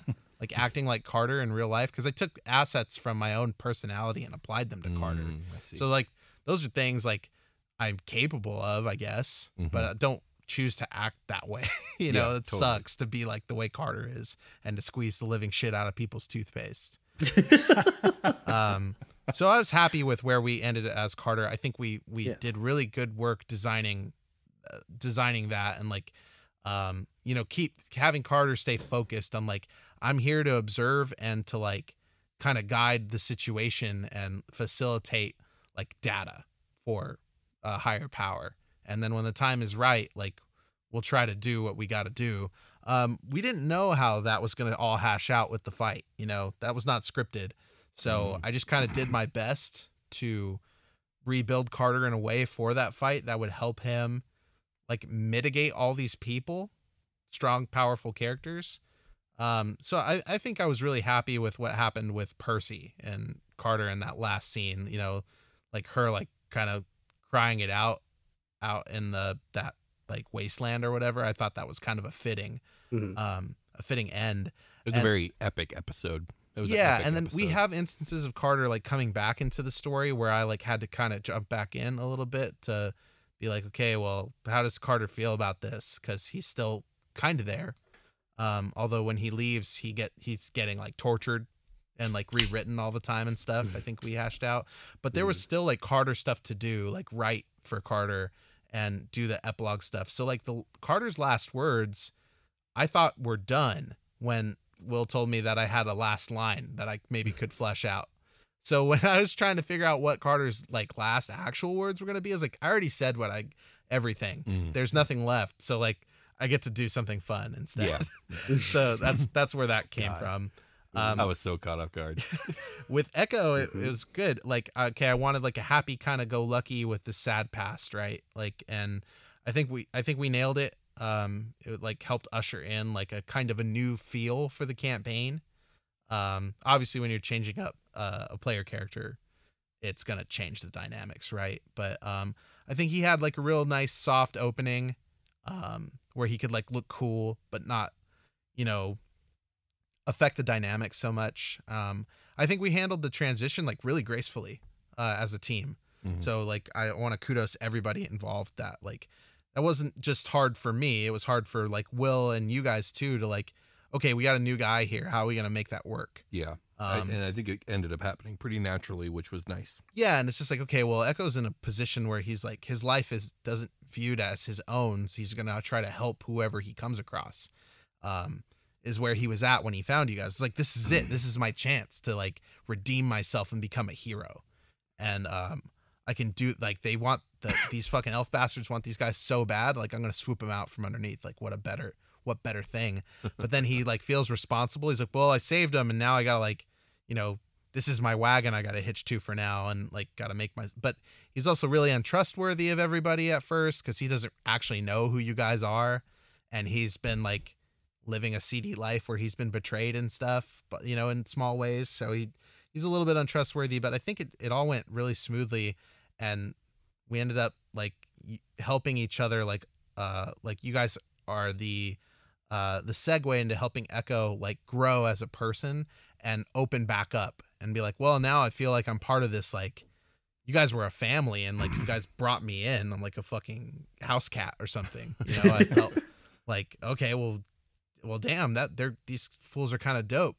And it helps Echo's arc to open up and like reach back out to his family and like get into a position where it's like, okay, we need to have these NPCs involved. But it was really fun to write for Echo and to write like a self-redemption arc, like his arc is to forgive himself for like what he's done in the past. And that was really like nice and satisfying. Like a really good change up from Carter, which was like very like, the really extra worldly, spooky, grim stuff and kind of horrific thing. It was nice to get away from that and do something that was like started in the dark, but like had this light, and the light could grow throughout. Yeah. And by the end, Echo is like good enough to, get through his nasty forest scene, like hurt, but not, I apologize again. Defeated. Yeah, that scene could have been like horrible for Echo. Yeah, earlier in his arc, it would have been. Yeah, it would have been like, dude, this is it, man. Like, I'm getting on this ship with zombie lady. It was nasty. It was a mean low blow. Yeah, so I'm really proud of where the whole like my characters, I feel like affected the group a lot. And the story, they weighed on the story and like the places we went a lot and things we did, and I feel like without you guys there to support those things, it wouldn't have gone as well. So like at another table, I don't know if I would have brought these ideas, but I felt good about doing that here. So my growth is attributed to the team. So, well said, man. Definitely. Oh, we lost her. I can't hear her. Can you guys? Oh, no. She's gone. No, you're back. Oh, no. I'm sorry. Welcome home. Yeah, thank you. William, did you have anything for Primina? Yeah, sure. Absolutely, actually. Yeah, Primina is, she changed drastically. If you've heard the epilogue, even more so than where she was at by the end of the finale. So Primina is based off a character from an anime called Outlaw Star, who I enjoy that anime a lot, and I enjoy that character a lot. But that character falls into the trope of like the damsel in distress a little too much. So that's where I started Prim, but I also wanted Prim to kind of like become more confident, become more powerful, like take hold of the reins of her own fate, and grow stronger through her bonds with you guys. And I think she did that. And I think without you guys, like, there's no way. Like, she was essentially an orphan by herself and time displaced. Like, she had no chance. But you guys gave her a chance. And yeah, by the end, she's making big decisions and taking a lot of responsibility, and it's her choice. And I think she's an awesome character, and I think she grew a lot. Oh yeah. Yeah, we're gonna go a little bit out of order here because it came up with your character arc discussion. But Josh, was the Oathbreaker route planned, or was that just something spur of the moment that you came up with? Kind of spur of the moment. So like, kind of going back to the last question, you know, how Sebastian changed from beginning to end. When he got thrusted into the future, I mean, he lost. The only thing he really held on to was his religious beliefs because he lost his family and all that stuff. So he was constantly searching for his place in this new world, this new universe, and kind of like played around with some ideas. Didn't have any idea that I'd go the Oathbreaker route, but then I came to a point where after Prim was taken to hell, I was like, hey, how would Sebastian handle this? I think he would realize, like, hey, I'm not strong enough to protect her or my friends. Maybe I can try to take some of this power from hell. Maybe I can do a deal to gain this power. So my original thought was just multi-class into Hexblade. Then Will kind of came up with the ideas like, let's do it as an Oathbreaker. I was like, oh yeah, let's go for it. You know, let's go full on. Like, I'm breaking my oath, going a whole like just offshoot from where I was going, because I was kind of Oath of Conquest. I was like, hey, I'm trying to gain power, trying to, you know, move up the ladder. So hey, it kind of makes sense that I'm trying to gain power from hell, become a Hexblade, but also breaking off a Dominion makes sense because I'm not fully invested in them anymore. So yeah, it wasn't always planned that way. It just kind of organically moved to that direction where it became an Oathbreaker. That was a very shocking point as a listener. I think for everybody. Dude, when I heard what the plan was, I was like, what the fuck? This is going to be awesome. Yeah. And I had no idea when it was going to happen either. Will's like, oh yeah, you'll have an opportunity to make a deal. Yeah. So originally, like, when Prim was taken, I was like, okay, I'm going to, you know, contact the person myself. This is going to be my chance to make this deal. It ended up not being that point. It was later on that it came about. So I had no idea when it was going to happen. I just knew I was going to have my opportunity, but I had no idea until that very moment that I'm like, oh crap, this is the time to make my deal. You know, it's time to step up and say something. And yeah. It was very well timed, and it informed the oath that you end up taking at the end of the story, I think. Yeah. Like, no, fuck this. I'm going to go get my homie back. Does anybody else feel like there's a Twilight parallel going on? Will, did you accidentally write a Twilight parallel with Primina and the Hell guys? But tell me more. What have I done? They're like, she smells good. I don't know. That was definitely not intentional, but she's got good blood. She's got good blood. It sings. Yeah, the idea was like he could smell like the energy. She was like an exotic bride. Satiros is a gross dude. I'm just gonna say. Well, that's how they treat what's her face in Twilight. They're like, gee, I don't know, something about her, Bella Swan. Yeah, I think he was drawn to her power. He was drawn to her uniqueness, which is probably what he smelled. She's not like other girls. Smells gross. Sorry. But then for Brian, since we were talking about Echo and Carter, this question is from Paladin of the Lost Days from YouTube. And I know them. Who was more fun to play, Echo or Carter? Oh, that's easy. Oh, it's not easy at all. The role play is more fun with Carter, and the mechanics are more fun with Echo. Yeah, sure. I remember you being frustrated with some of Carter's mechanics compared to Echo. Warlocks are hard in the kind of game we were playing, because you had to be so careful with those two slots, because it's like, that's it, man. Like, that's probably it for the session. You know, like, right. Sometimes I'll get a couple more. Like, we'll squeeze in on a dungeon crawl episode. I'll make the party squeeze in short rest, which is how the Warlock's designed. Yeah. And that's fine. It's just weird that short rests take an hour in 5e. I wish they 10 minutes in 4e. Yeah. I wish they did. Like, there's DMG rules where you can switch it up and make it take less time, and I like that. But it's a different, you know, I don't know. Like, I didn't want to break the rules and try to like spam spells all the time, but yeah. Also, man, you had to go out of your way, like, to in character ask for essentially a short rest, and it's kind of breaks the fourth wall, and you shouldn't have to do that. yeah, because it's bad if I don't. It's not only is it like, well, I'm just Eldritch blasting. That's boring for the podcast. Like, I don't want to just do that. So I was trying to be really clever with when I use the spells, because like, man, it's easy to miss a spell. You know, it's just as easy as a melee attack, and like It's easier actually in some ways. fucking, are you serious? Like, I get 2 of these and like in a whole episode, and I do one and it misses, and like I didn't do anything this episode. Like, I know I'm just supposed to be here watching secretly, you know, as Carter, and I knew that as the player the whole time. So it really didn't matter what I did, as long as I didn't let anybody die, because we need to figure out what the fuck is going on with these dudes, right? Or whatever the plan was. Like, that was kind of part of it. And just like, I remember hitting a banishment spell on one of the exploding bodies of the freelancers, and I was so stoked that it didn't, you know, that like, oh, I have a spell slot, I'm gonna make that body vanish and like stop the thing from blowing up. And then I thought it was even cooler that I was like, I'm out of spell slots, there's another body, you know, like I can't do anything. Like, we gotta go.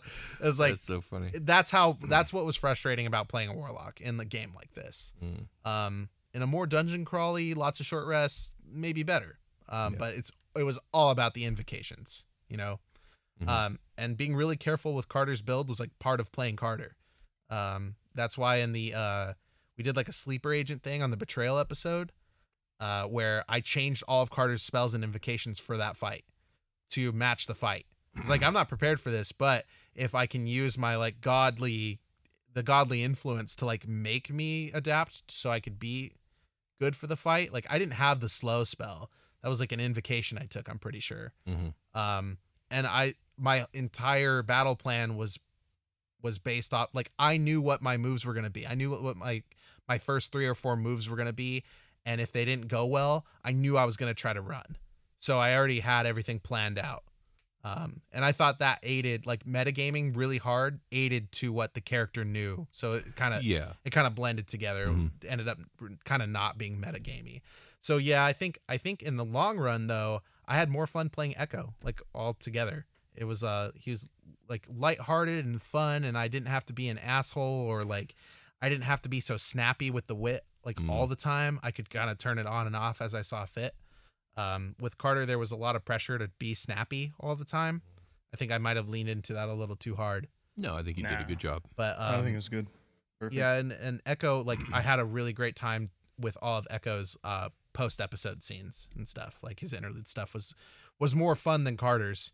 But you know, that's not to say, like, I think Carter was a more interesting character at the end than Echo was, sort of, in like different ways. It really is a trade-off. I think if I had to pick one though, I'd pick Echo to play with, because the fucking doing all the Blade Song shit was so fucking cool. Like, the imagery I get from all the combats and like the way he moves and does stuff is like so me that I wouldn't. Yeah, like, combat with Echo is so much more fun. Like, more D&D feeling. So yeah, that's my answer. Okay, so from the beginning to the middle to the end of the campaign, what did you expect your character's end game to be versus how it ultimately turned out? And this question is from Kevin S. on Discord. It's a tough one. That is seriously a tough question, because, I mean, yeah, everything was so up in the air for my character, and just for the campaign itself. There was so much unknown from week to week, really. Yeah, I will say, in your guys' defense, like, one of the things I planned for the show, I took a cue from a show called The Good Place, which is a show nothing like this show. But the main thing I took from that show is that show is extremely plot heavy. Like, the plot moves so fast, the characters can't keep up with it, and I love it. I think it's brilliant. Not all stories should be like that, but it was a great device. But that is the device I tried to use with this. I tried to keep you guys reacting to the plot. So from week to week, you guys just didn't know what was coming. I can't imagine what it would have been like trying to think about an end game. For reals though. Yeah, that as far as what did I expect it to be? Like you said, Will, like you did a very good job because we were just reacting. Like that's all it was for basically almost every there wasn't really a situation that comes to mind where we weren't reacting to something happening. But I will say that my epilogue does like we kind of got like our wish granted. Like Will was pretty much like, what do you want to happen for your character? Let's make this shit go down. And so yeah, I will say it pretty much met my expectations and exceeded them. And like I said, love the epilogue. Stoked for you all to hear it. So I think it came out just like how I wanted it to be, but better. So thank you, man. Yeah, They did already hear it. They did. They've already heard it. Yeah, you guys know. These two haven't heard it. Yeah, that's not, true. Not in its official capacity, but I will before anyone else. Yes. That's true. So I have to make it. It's true. It's very true. Yeah. So what did I? Okay, so like my experience with this game is so like I put all my faith in Will because I knew he wasn't going to disappoint. Yeah, actually, let me stop you there because a big part of this whole show is like you guys have trusted me so much, and I appreciate it because like I don't think a lot of players can hand that much trust to their dungeon master, and I tried to treat your guys' trust with a certain type of sacredness, if you will. Just take care of it. I'm going to take care of you. We're going to make it through this. But sorry, go ahead. I knew that we were all in this for the story, and that like in giving that trust to Will, that like to let him do his stuff and to like let his stuff bounce off of our stuff, like we've been saying, where we as players are very responsible for the things in the world, and Will is building with those pieces, right? And I think that's a good move as a dungeon master, and that approach let me have the confidence in him that I had. I know you were super duper nervous about sticking the landing, but I don't think there was anything to worry. I remember you kind of coming to the realization that you were going to stick the landing, because you were telling me that you were like talking to Christina and stuff about like what that was going to be and look like. And you're like, I think we're going to be okay. I was like, I know we're going to be all right. Like no matter what it's going to be, we're all going to be there together, and it's going to be, story driven and cool. Right. So when I was in the approach for the game, we're thinking about making the show too, right? So like all my characters have like post stuff to help kind of liven up that sort of aspect. Like the journal entries from Carter were a lot of fun. They're dark and horrible, but they're fun to make. And they're really thematic. I'd always wanted to do a radio journal, which I think I've said before. And I wanted to kind of continue it with Echo, but Echoes were more like letters to home, like messages to home, I think is what the title of some of those clips are. And that was cool too. They didn't have to be so frequent either. Cause I think, what did I do? Like 30 Carter things? You did a lot. That? I don't know if it was 30, but it was quite a few. It was more like at some point Carter got 20. A hold of the technology to do it. And we're like, okay, this is it. We're going to do it for the rest of the episodes until he's out. And it ended up being quite a few of them. That got challenging for me in my, do the show in my free time. So that was tough. Echo stuff was tough too, sometimes, but like it was all worth it. And I think, I would do that stuff, and then when I'd finish it, it's like, okay, now it's time to play Echo. And then I did all of Echo's stuff like with an arc to spare. I wasn't sure how many episodes it was going to take me to flesh it all out, or if it would get done in time. I'm on my own clock for Echo because I wanted it to feel natural. And when it finished, I was just like, okay, well, like I'm in with the team till the end, so now it's time to coast. I didn't have to think much about what I had to do with Echo's story arc, because now I can truly just let the wave of the game take me and truly kind of react for the rest of it. So that was nice. Just like, let's just play some D&D and not really worry about, like, I did all the story stuff. We're good. Let's get through it. We'll do the epilogue, right? So now we're here. Another question. Okay, so Thank you. Sorry. this one is from Josh Freeland. Since we were kind of talking about it, is did you approach world building and character development differently than a normal non-recorded D&D campaign? If so, how? So this question is for me or for Freeland? It's from Freeland for me? For me, It's for from everybody. Freeland for everybody. Okay. Ooh. That's a tough question. I mean, the answer is definitely yes. I did approach it different. I think I just took it much more seriously is the main thing, because I knew it was going to be watched. Trying to think here. And collaboration has always been a major factor in my world building, which that did not change for this one. As a matter of fact, I might have leaned even more heavily on it. But yeah, that's mostly the most part. The continuity was the most important thing for this one. I just had to make sure the continuity made as much sense as possible, because there were so many eyes on it that I knew there was a much higher chance of someone being able to pull a thread of like, hey, this doesn't make sense because in episode A they said this, but in episode B this happened. So that was another thing. I was more meticulous about the continuity, more careful about the details, and leaned more heavily on the collaboration, I think, which I think worked out for the best. Yeah. Like from a player standpoint, I think also, you get kind of like, I think with our previous campaign, like Superquest Ultra, I know not a lot of people have heard it or anything like that. That was a nice, like buffer period or growing period for all of us to kind of get used to, like our stuff being recorded or our game being recorded. That was a good chance for all of us to kind of get used to it. Because I know when we originally started recording, stage fright was still pretty real. Nerves were still pretty high. We were all playing different characters, obviously, and everything like that. So I think with this one, like you said, Will, we just kind of took it a little bit more seriously, like kind of leaned into, the fact that it's going to be a show and it's for entertainment purposes. So like, obviously we want stuff to be cool for you guys and stuff to be good audibly for everybody. So yeah, I mean, you gotta approach it a little bit differently, but especially with the mindset that it's going to be like a radio play or it's going to be viewed by a bunch of people.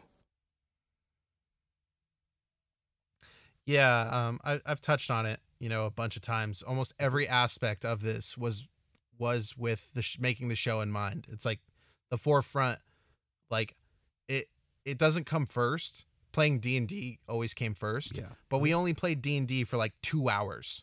The rest of the time I'm only thinking about show, and being excited for what happens next and like, okay, what's next game going to be like? Because the episodes have a rhythm of combat to roleplay ratios, and you can kind of tell which direction we're heading based off of what's going on. And there's not many like mini twists like that.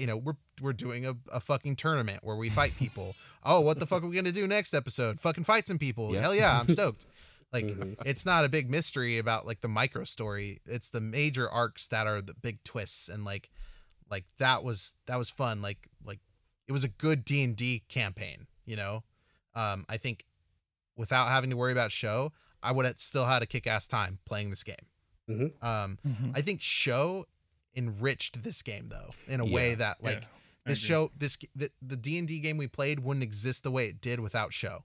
That was super rewarding. But yeah, everything I did, show was in the back of my mind. Yeah, I guess I need to answer my own question too. I mean, the reason I brought this question up because it's like I already knew. Like I approached this game differently for sure. It's like in campaigns in the past, just sitting around the table. Yeah, you're more, I think, focused on just your character and getting through the missions and the campaigns and figuring things out. But now, like for me, I always I want this is a co-op storytelling. Like Will pulled us in. He got our advice and our thoughts on everything and wanted to build the world around our ideals and ideas, you know. It's like, and it's just like, I was always like, what would be cool in this story? What would Sebastian do to make the story even cooler? Not necessarily what would be the best thing for him to do to, you know, get past this certain puzzle or this mission or whatever. It's like, what would be kind of cinematic and like cool to happen? So sometimes I think I lean more into the storytelling per se as the actual like playing D&D. Is like, I just wanted this to be a cool story. That's how I kind of approached it differently.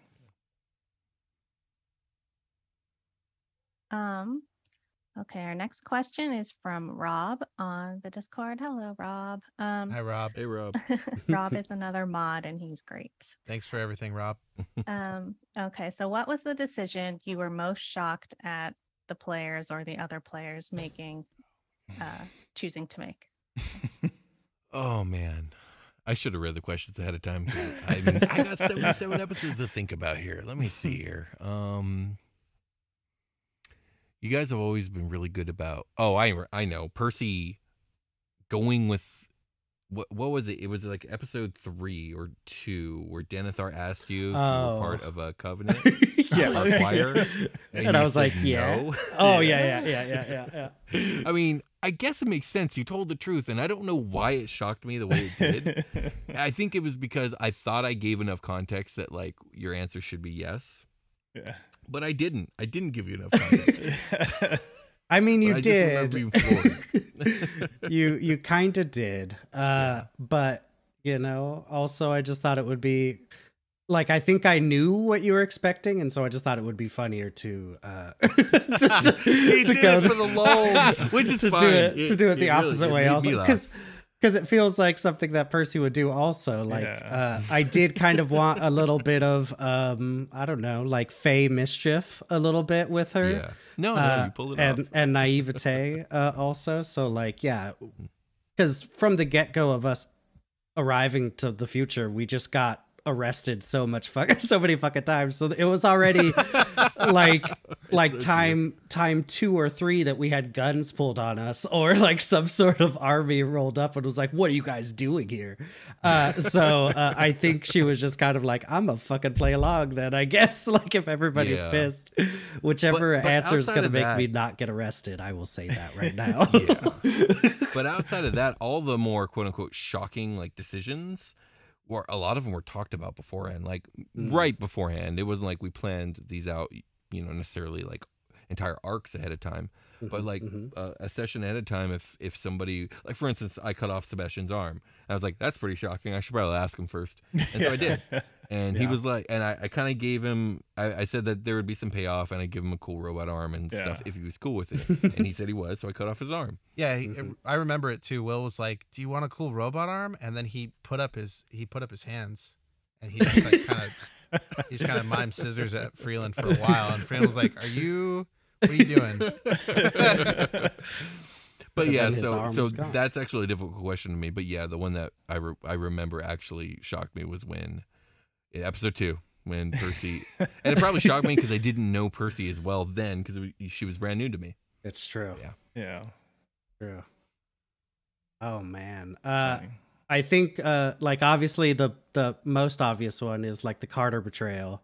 But we off camera, like we kind of knew it was coming. Like Brian did forewarn us. But that was still wild as hell. Like what happened with Vicky was wild as hell. Like you know, there was I had Victoria's death plan from episode 0. Yeah, like there was stuff that happened that bastard. like I wanted so hard to prevent, but like there wasn't any way for us to prevent it. It just kind of happened. That was by design, man, dude. Yes. My main thought when it came to Victoria's death was, how do I stop Percy from stopping this? Yes. That was the same exact fucking thing as the Carter reunite at the end. It's like, how do we stop Percy from trying to kill this dude immediately? Yeah, I was like, he needs to get his final line in. How do we stop Percy? Just have me not be there. That's the only way. Right? Yeah, that's what we can't. That's why that was another reason the line came out the way it did. It was like, oh, I can get it in one word. Yeah, that's true. That's fair. That's very fair. Man, I was gonna step in and say something about something, but it got away from me because it seemed important. Oh, in terms of this show being scripted in like light ways like that, that's probably the most we did. I mean, like, yeah. like we try to communicate, and the way it broke down with the Carter betrayal thing is like, we knew from the get-go, right? At the very beginning, I said, Carter is evil, and one day he's going to try to, like, fucking kill you all or something like that or whatever. So, like, that's who I'm bringing to the table. Me and Will think it's a cool idea. It's going to inform a lot of things about the world. Like, is that cool? And we were like, yeah, that's cool. And when it started getting closer, we started talking about it. I was like, okay, well, like, something's probably going to pop up with Carter. I can't tell you when because we don't know exactly. And that was pretty much the extent of it, I think. Yeah, that was pretty much the extent of it. So I don't want to like cheat, you know, we're still role playing and like improving. Yeah. You know, to like as much of a degree as like, yeah, even the interludes, except with the exception of just a couple, the epilogue is far more scripted than a normal show. And particularly, I remember with Percy specifically, there was one interlude where I think you and me kind of went back and forth, but we had a script that we agreed on. Yeah. And that was it. But not much. No. Did we kind of get away from the heart of the question there? What was the question? It was I can't hear you. Oh, Oh, we can. You're there. Sorry. Yeah. Okay. So the question was, what decision were you most shocked at someone choosing to make? Oh yeah. Did Freeland go? Did we skip Freeland? No, I haven't gone yet. I was going to kind of go off of what Jake said. I mean, like, the Vicky thing definitely for sure was shocking. I mean, I don't know if anything like really stands out. Like it seems like it was a constant like barrage of craziness that was thrown our way and things happening. So sure. Yeah. And the decision wise, I don't know. I think my decisions were shocking for myself. Really, it's like some of the things I was coming up with. I'm like, should I be doing this? It's like, I was like, yeah, let's go for it. You know, it's like, hey, you know, this guy's trying to find his way in the world and stuff. Like, hey, this is just, let's go for it. You know, it's like, but I think that's what I got. I know that I've been thinking about it the whole time, and I know that there were parts of the campaign where, like, okay, I think probably out of everybody, Will has probably talked to me the most behind the scenes because post is like, you know, that's part of what we're going to be doing. I have to know certain things so I can get ready for them. And then with the whole Carter thing, you know, we're constantly talking about like, that was a full collaboration. Yeah. We're, you know, there's even a co-DM episode. Yeah. So Two. Right.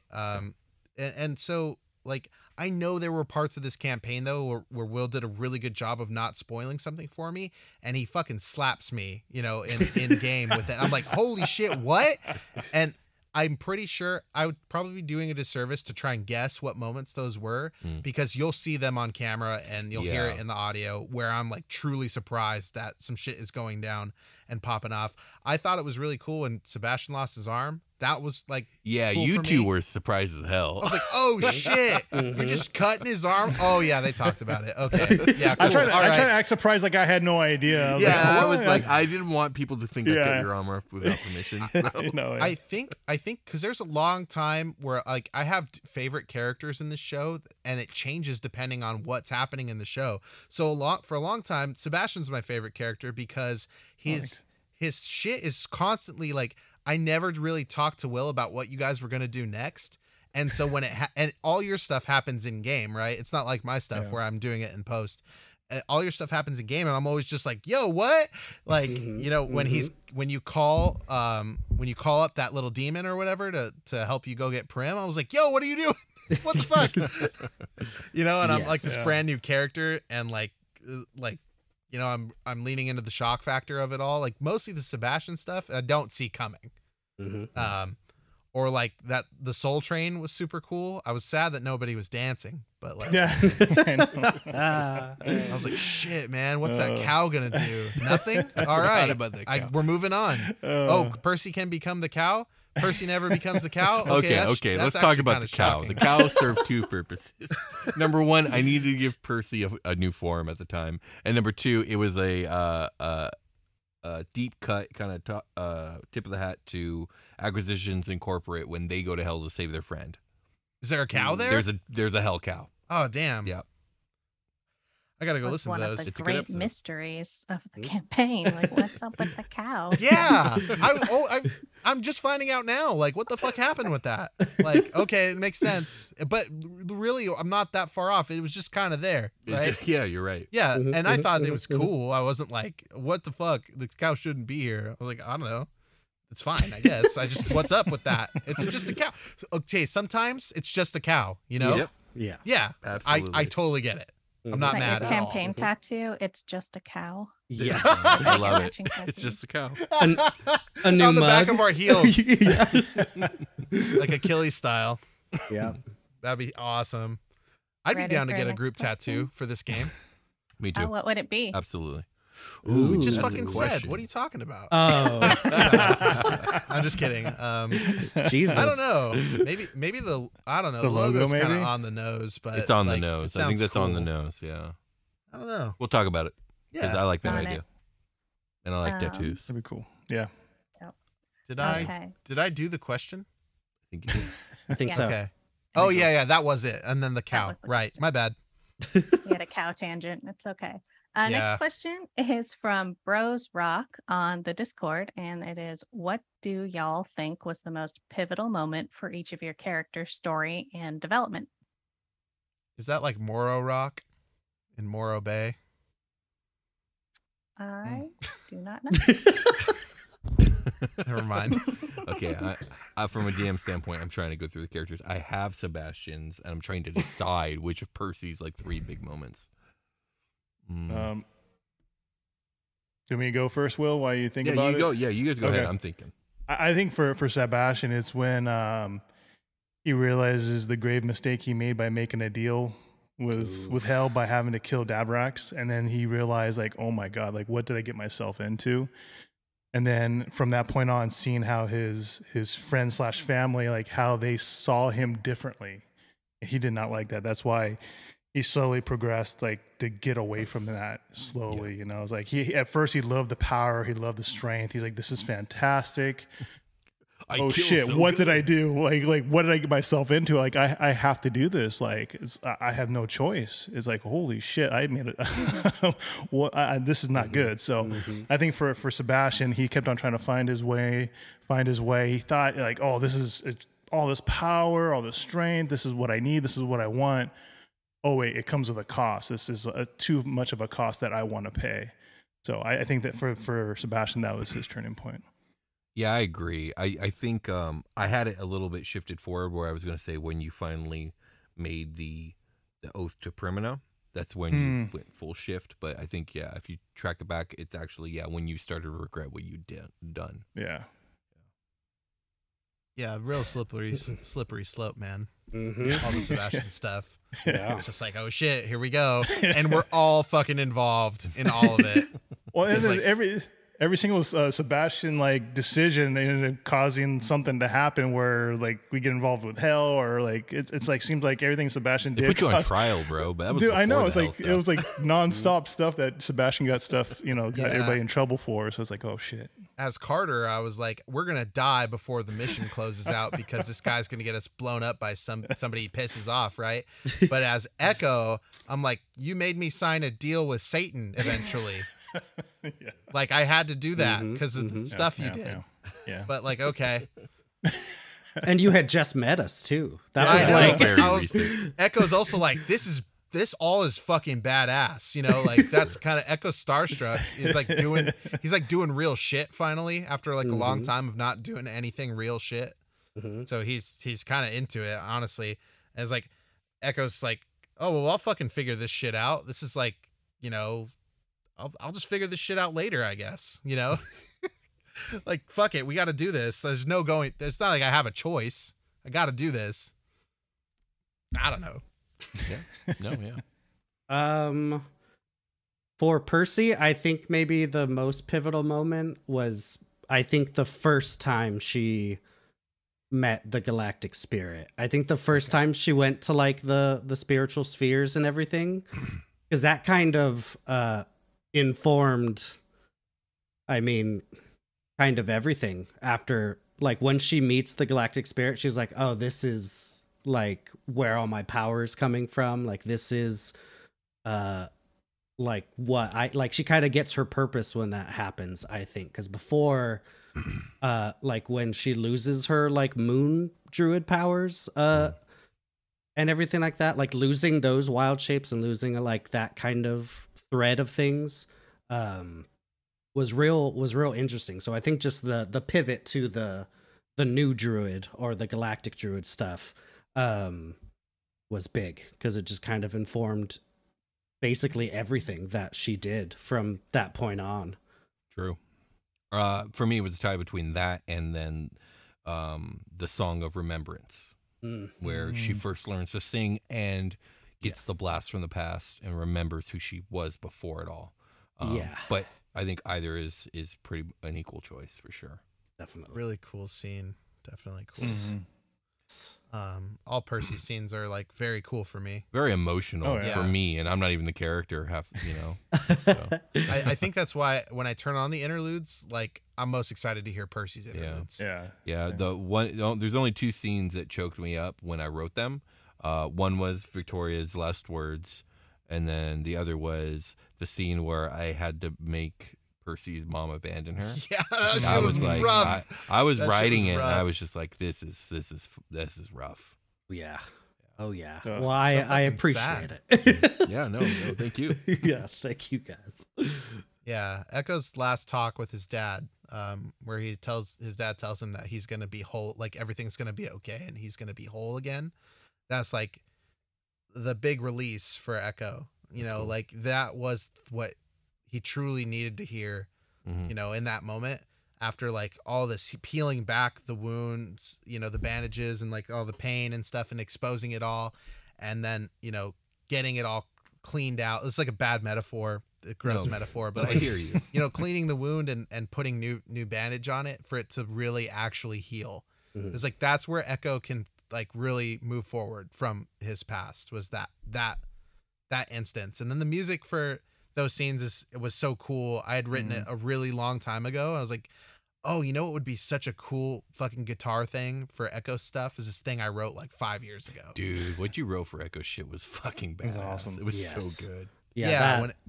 That first like Blade song when he does it for the first time and like reconnects with the like net and speaks to his dad for like the first time in forever, like, and does the Blade song like thing, like, bro, that shit was just a chef's kiss. Just was so good. Indeed. So I like that we didn't. I was like, okay, we'll do this towards the end of the show, but there really wasn't a place for Echo to be like, I am the one that's gonna fucking stab you, and then this is my name.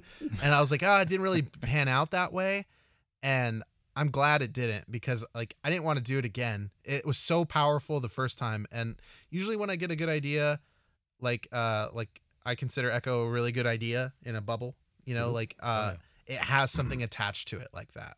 And I was telling Will, I was like, I had a really hard time trying to do FBATs without having the theme song done first. And the same thing's happening with Superquest Omega, which is our next project. It was like, I can't actually, like, we're going to do a couple sessions, but I can't do the real sessions until I finish the theme song. And I already did it once, but I need to redo it, because like, rest in peace to Josh Freeland on this feed. But it was a different show. Like the wording is going to change and stuff, and like the feel of it is different now. It's different. It's not exactly the same as when Freeland was a part of it, because initially we were going to do it and keep the core together, but things have changed. We're gonna change some things up, and I think it'll be fine. I'm still gonna get to play with Freeland on a Patreon project that we're doing, and I'm very excited for that. And it's gonna be in person for us too, which is cool. Like we did awesome, Superquest. Like we started Superquest. Are we gonna talk about that at all? How we started it in person, and then COVID happened. The pandemic happened, and like some of the worst music I did for the show was like right after the pandemic. I think when we were doing Hell, I was like really trying to get back into it and like feel good about life. Hey, I like your Beholder song, man. I like that one a lot. Beholder? The song you did for the Beholder fight, the mechanical Beholder fight. Oh yeah, that's a good song. Okay, yeah, there's some good ones in there. There's some bad ones in there. I think if there was a weak point for the music, it was that. Damn it, I did it again. What are we talking about? That's fine. It was pivotal moments for your character, but the music talk goes into another question, actually, yeah. which is for Brian, and that's you created all the music for the campaign. I don't know if you get enough credit for that because the music is so dope. But how you do that so good? How do you do Thanks. that so good is the question. I have a music background as a kid. You know, I took some piano. I was like, you know, fortunate enough to be able to take like piano and drum lessons as a kid.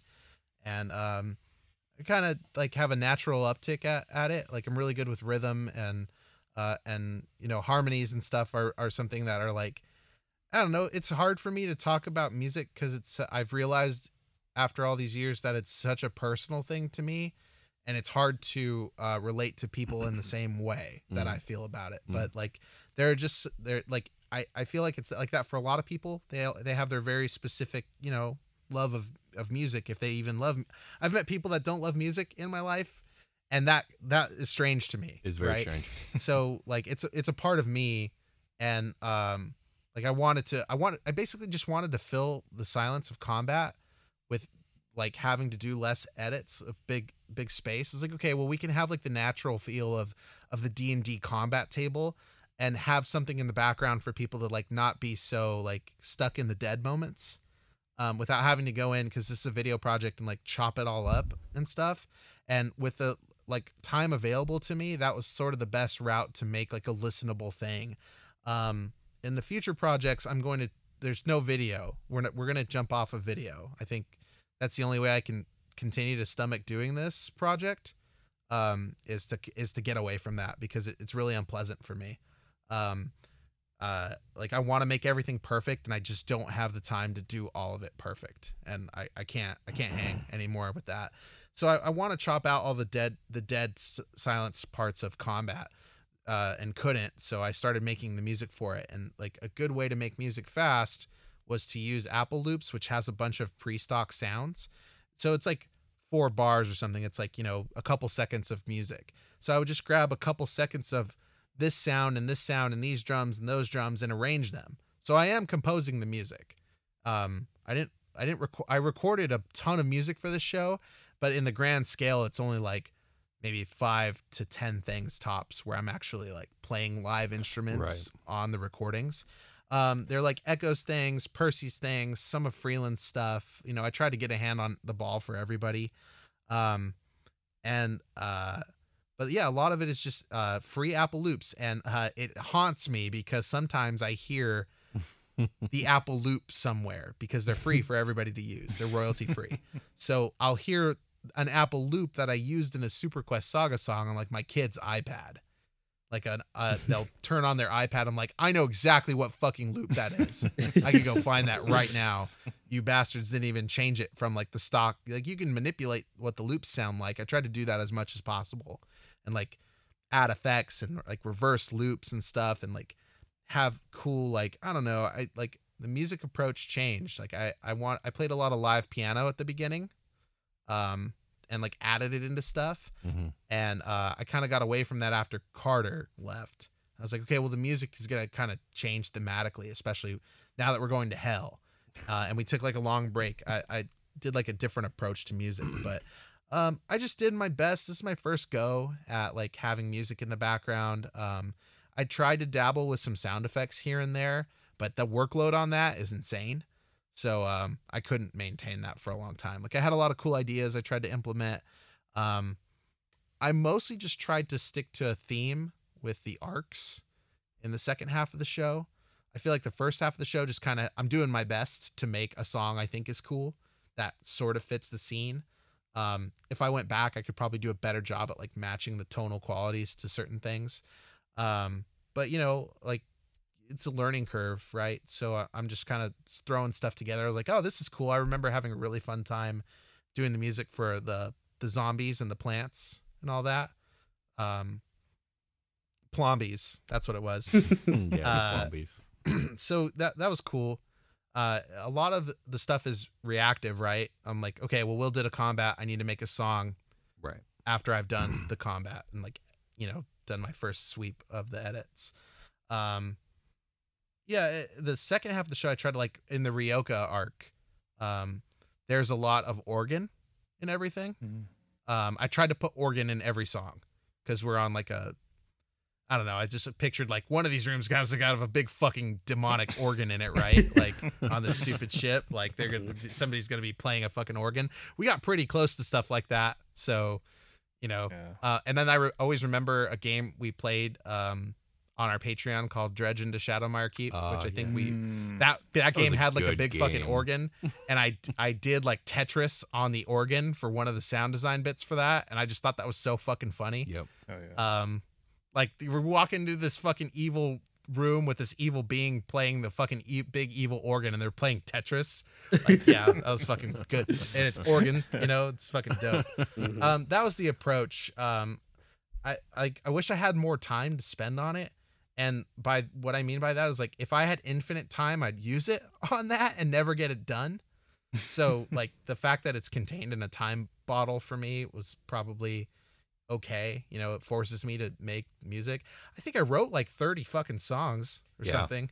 Yeah. Like I looked back on it and was like, oh Jesus, there's a lot of music here. Like I never thought I'd write this much music ever. And have it be static like this and like, oh, these songs have names, you can check them out on our Patreon. Check out My Guy Vine Guy. My Guy Vine Guy. Songs that he wrote. It's so good. Yeah, it was good. Wasn't that for Gil, I think? I'm not even sure. It must have been the Namolith arc because that's the only time I think it might have been when you fought the Shambling Mound. I think so. Yeah. Yeah. Either way, it's a great song. For a second, I wasn't sure if you said fought, or fucked. I was like, I don't remember doing that. Jesus Christ. I don't know if I can do that. All right, next question. Yeah, but thank you, Marco. Yeah.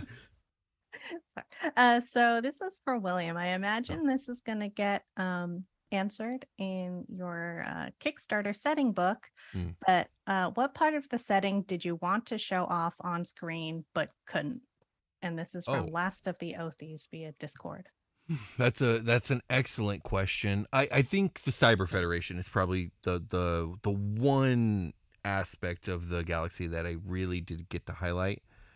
Even though we did talk about it a lot, like they were pivotal in the fact that they were an ally of the Empire, and the fact that Victoria was actually from there, and like that informed kind of her relationship with Asimov and all the other stuff. But we never visited Mechanus. We never boarded a dwarven ship. There was very few dwarves that actually showed up in the storyline. That wasn't on purpose. It's just kind of the way it happened. But I wish I could have shown more of the Cyber Federation. Cool. Stella has made an appearance. You have to get used to telling people there's a cat. I was hoping that she wouldn't, but then she did. The camera's all rocking. Yeah, it's okay. As cats are wont to do. We're not trying to stifle Stella's groove, Stella's. Why you Stella's Jake's cat.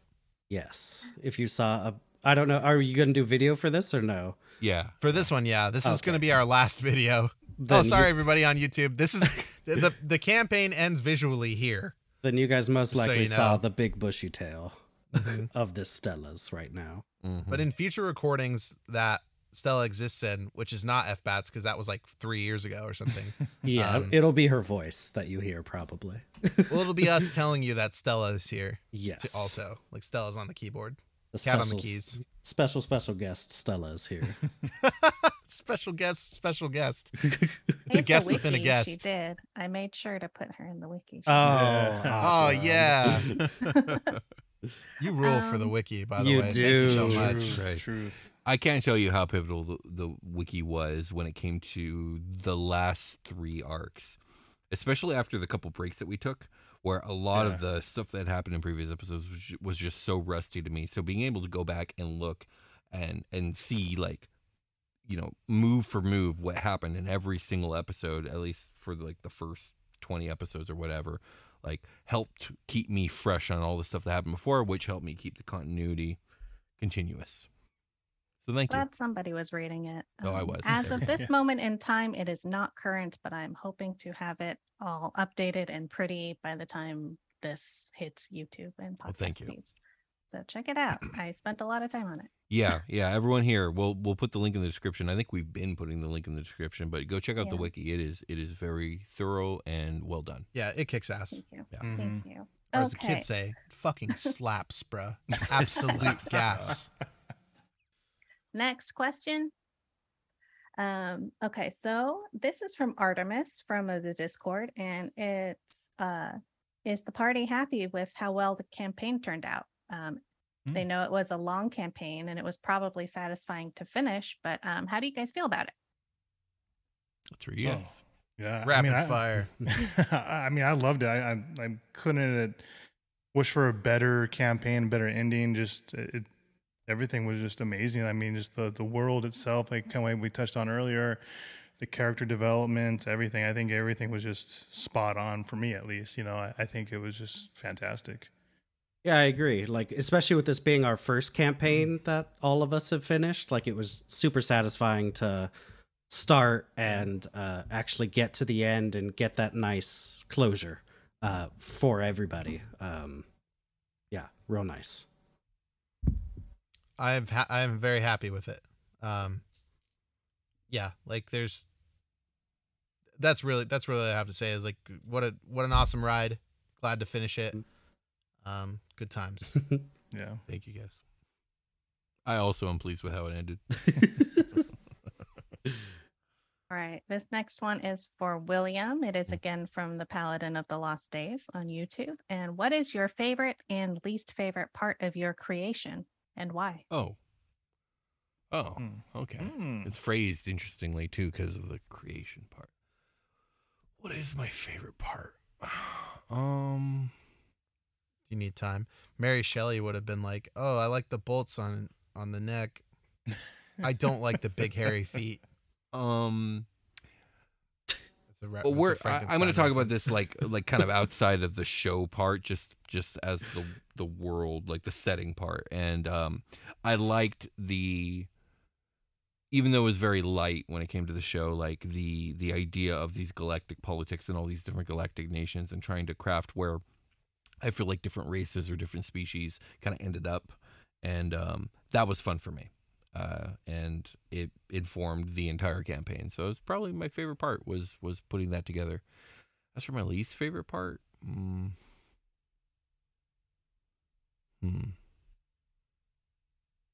don't know. That's difficult for me to answer.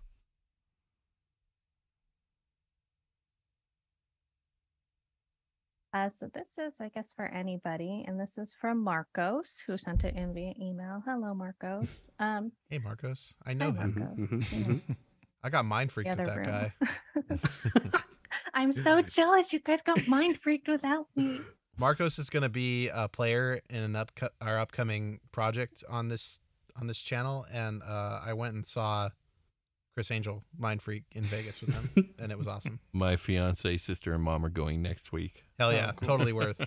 That's cool. Jealous. I had to be in a boring meeting, and it was not fun. Don't worry, we'll go again. He has a new show. Oh yeah, Brian might be on TV. Oh yeah, I also might accidentally be on television because what did you do? Well, Chris Angel made it. He mind freaked me, and he camera freaked my body. He was like, "Hey, I'm recording this audience for like part of the TV show that we're gonna do because he's gonna do like a fucking TV show about like teaching celebrities how to do magic."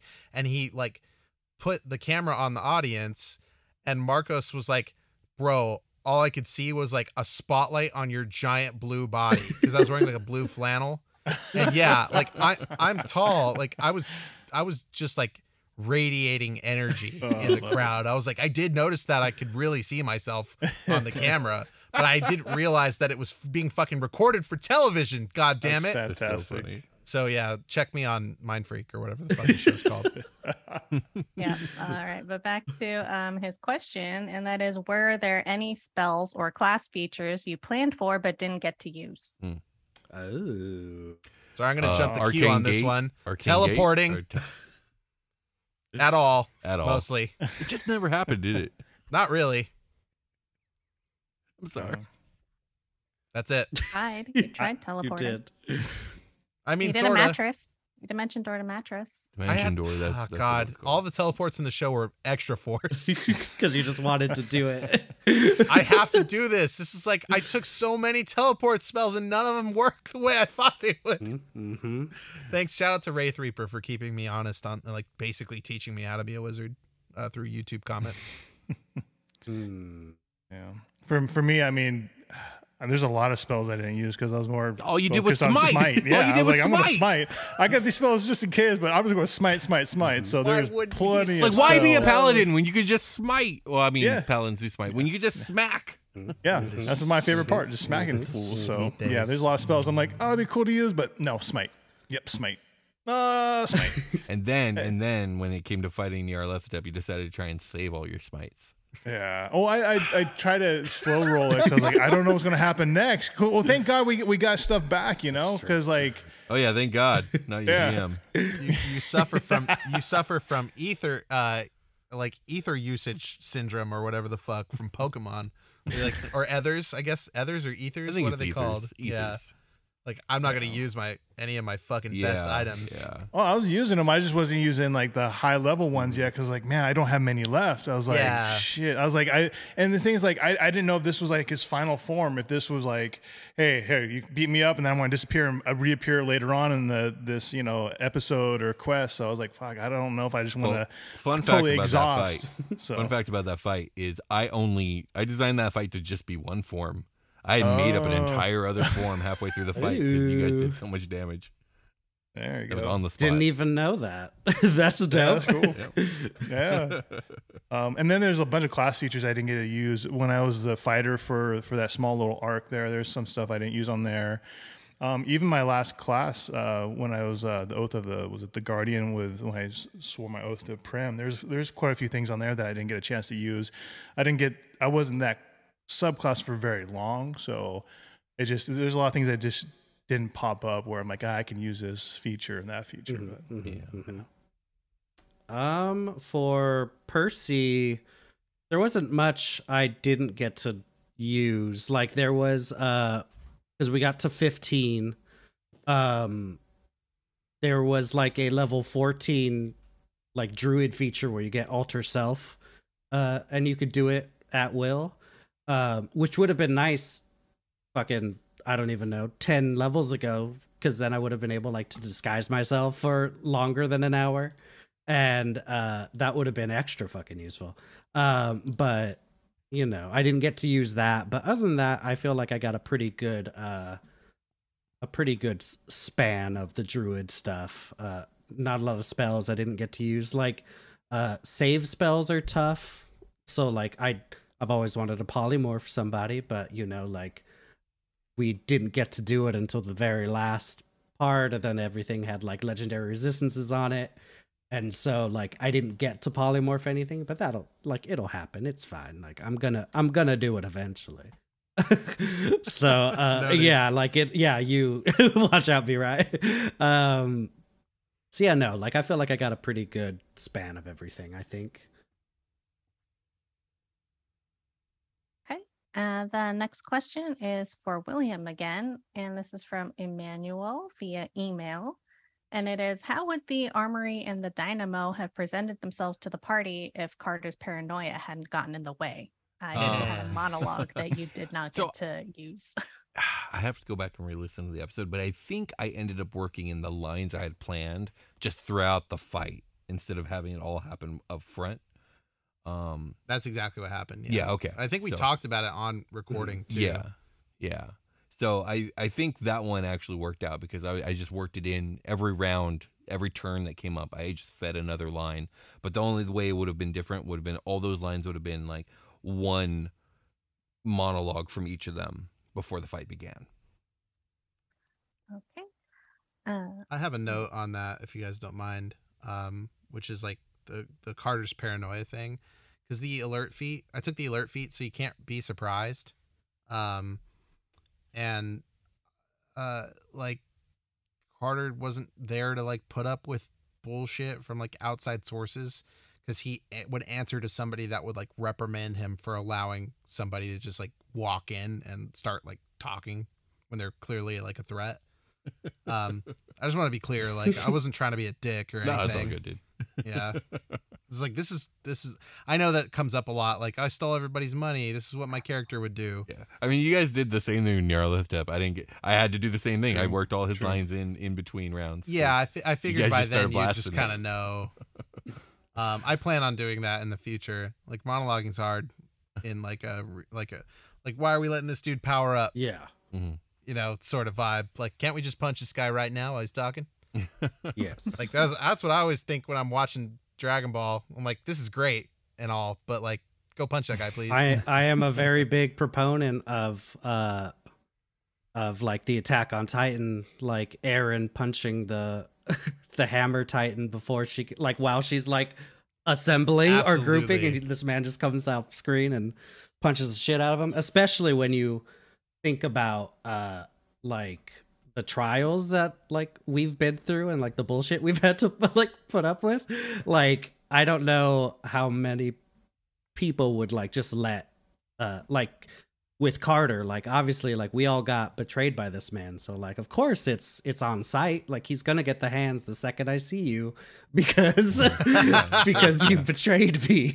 It's just, you know, I also felt like a dick doing that, but I was like, but also, you know, like it's just how they would respond in response to seeing this person that they fucking hate. Like, if the God King wasn't like fucked up by the time we got there, or like Denethor wasn't fucked up by the time we got there, of course he was gonna get the hands. Like, this man has been chasing us for the whole damn campaign. Of course he's gonna get the hands. So it was just, it's tough to like, because you obviously you want the villain monologue and you want, like, you know, the lore dump and everything like that. Like, you want that, but then also I am also the PC but in this. Also, you want yes, vengeance. but also I'm so mad. I am not caged. Yes. Attack. Speaking of Denethor, William, you had some thoughts? Oh yeah, okay. So my thoughts when it comes to Denethor are only, I only have those thoughts because as the DM, like, I know the story, right? I know Denethor's story from when he was a babe all the way up to now. And I see Denethor in a lot of ways as the antithesis to Echo. As a matter of fact, if Echo's parents had not betrayed the Empire, if they had decided, like, if they, after learning the truth, had decided to justify the means to an end and stay a part of Elven society, it's very likely that Denethor and Echo would have ended up being what's the word, like rivals, maybe colleagues. Oh yeah. No, maybe rivals, maybe friends. Like, they could have been. Who's to say?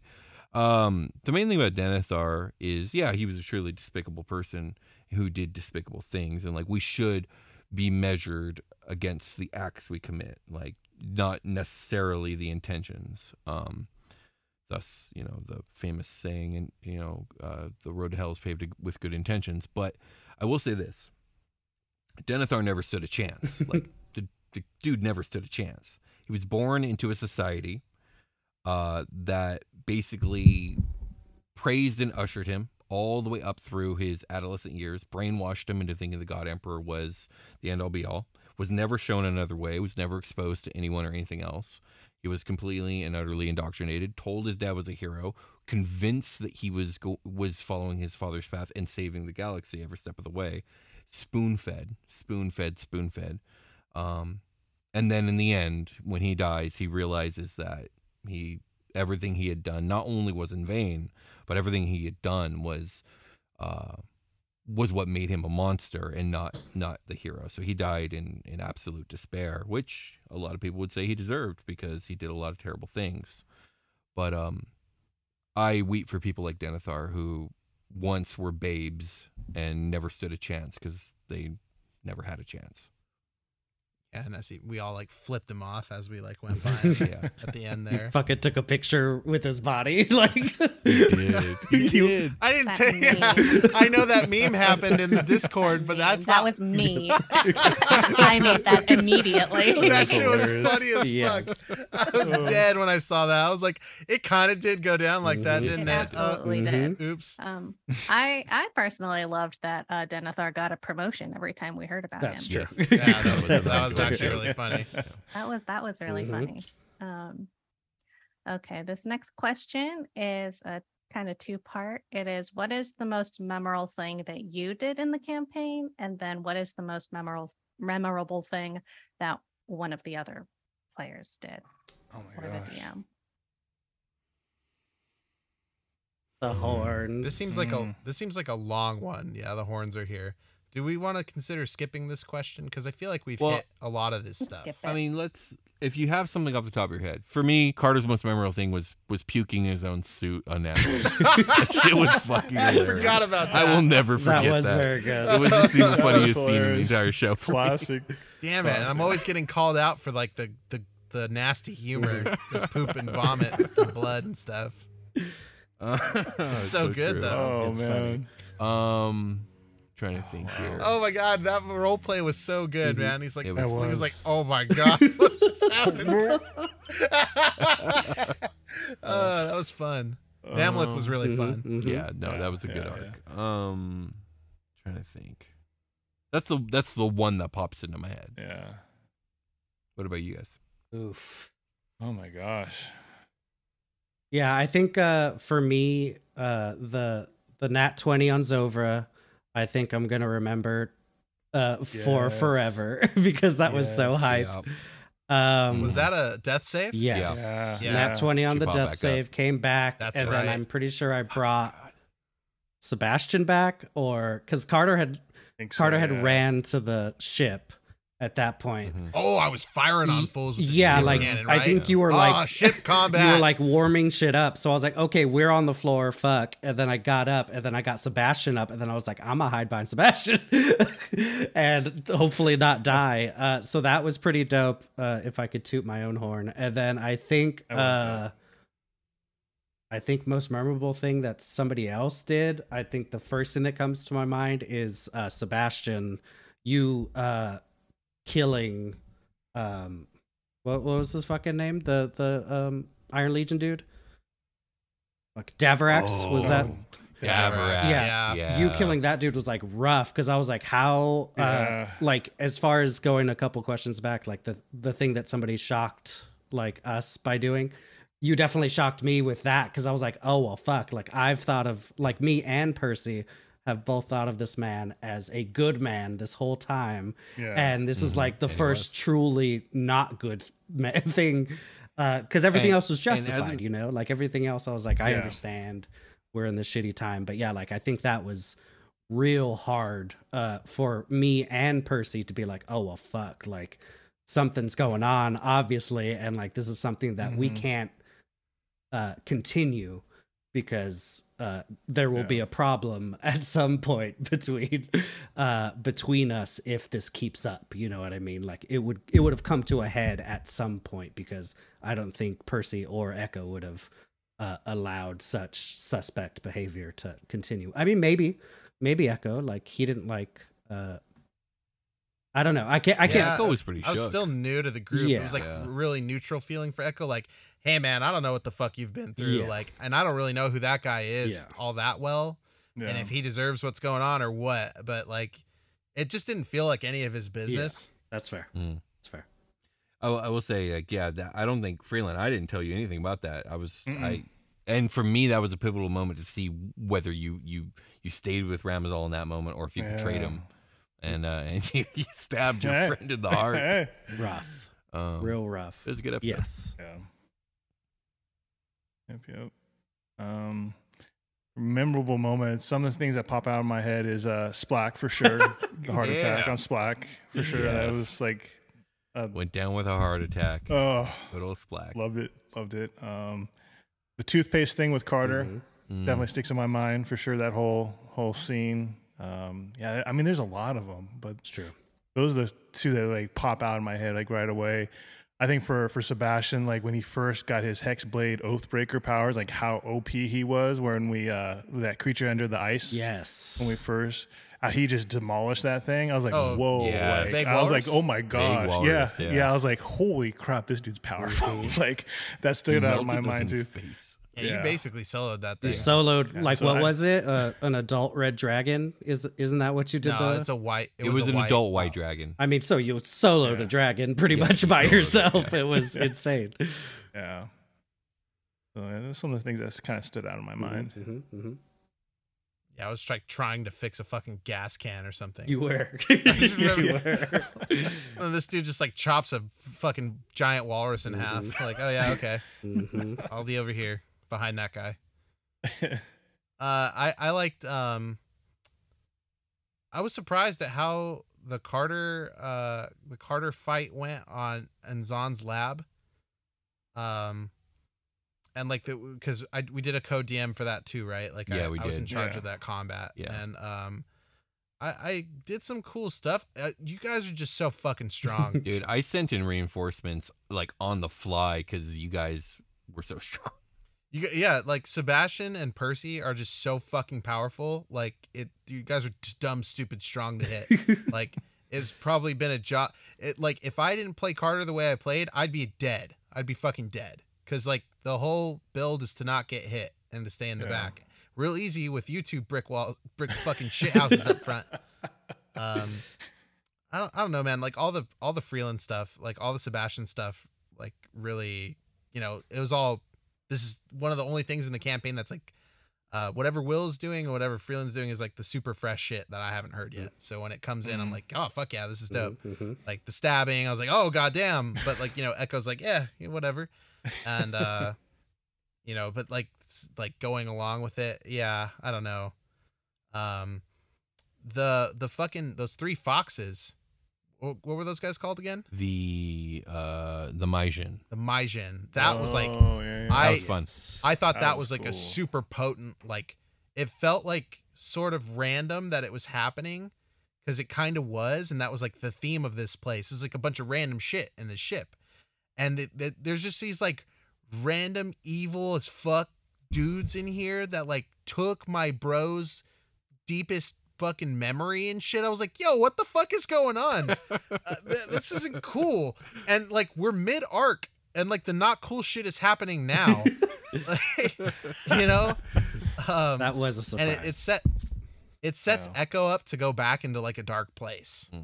And then I think that's why the next Echo scene that I do is so pivotal for me in story is like we're breaking this like charm also that happened. Like there's like this break in the magic. So I think the Maijin was like one of the things that I thought was like crazy that happened. Cause it was like, dude, what the fuck? This random hurdle is like so epic, Right. I was like, oh wow, this is such a cool part of the story. Next question is for special guest Jake from Paladin of the Lost Days. And that is, what is the hardest part of playing Persephone? I think that the hardest part was, I guess mechanically, was all the spells that druids have. I will say, on like a player standpoint, it was tough to, because I think at the end there, I think I could have like, I don't even know, like almost 30 spells prepared. I think at level 15, and then there was just so much for every freaking situation. So it just got a little bit tough to see what exactly we were going to be doing. Other than that, like roleplay wise and everything like that, it was pretty easy to to play her. So there wasn't much else that was like hard for her. Okay, and we have another question from Itty Bitty Bean on Discord, and it is, did your approach to playing or DMing change throughout or because of this campaign? Is that for me or is that for Will? That's for everybody. That's for everyone. Well, Well, I mean, I feel like I talked about this before when it came to the world building, is I was just much more meticulous. But when it came to the actual live show, I mean, I feel like we just played D&D the way that we've always played D&D, which I think is one of the strengths of the show. But faster. Yeah. I don't even think it was that much faster. I think it was faster, though. The pacing is up. Yeah, like I feel like from our older games, like we had a little more sandboxy freedom. And in this show, like there's so much bullshit flying at you in this campaign that like the pace is up all the time. So, but it's perfect for what we're doing. Yeah. I would agree. Same. Yeah. I think I've already hit this like with Carter, like how important those 2 spell slots were per episode to like not only try to do one that's gonna land, but also do one that was like entertaining. You know, it's like that's all I thought about. It's like, yeah, I'm gonna Eldritch Blast after whatever. And this next question, I think a lot of people had. It's from Paladin of the Lost Days again, and it is for Josh Freeland. And that is, what were your subclass features after taking your new oath?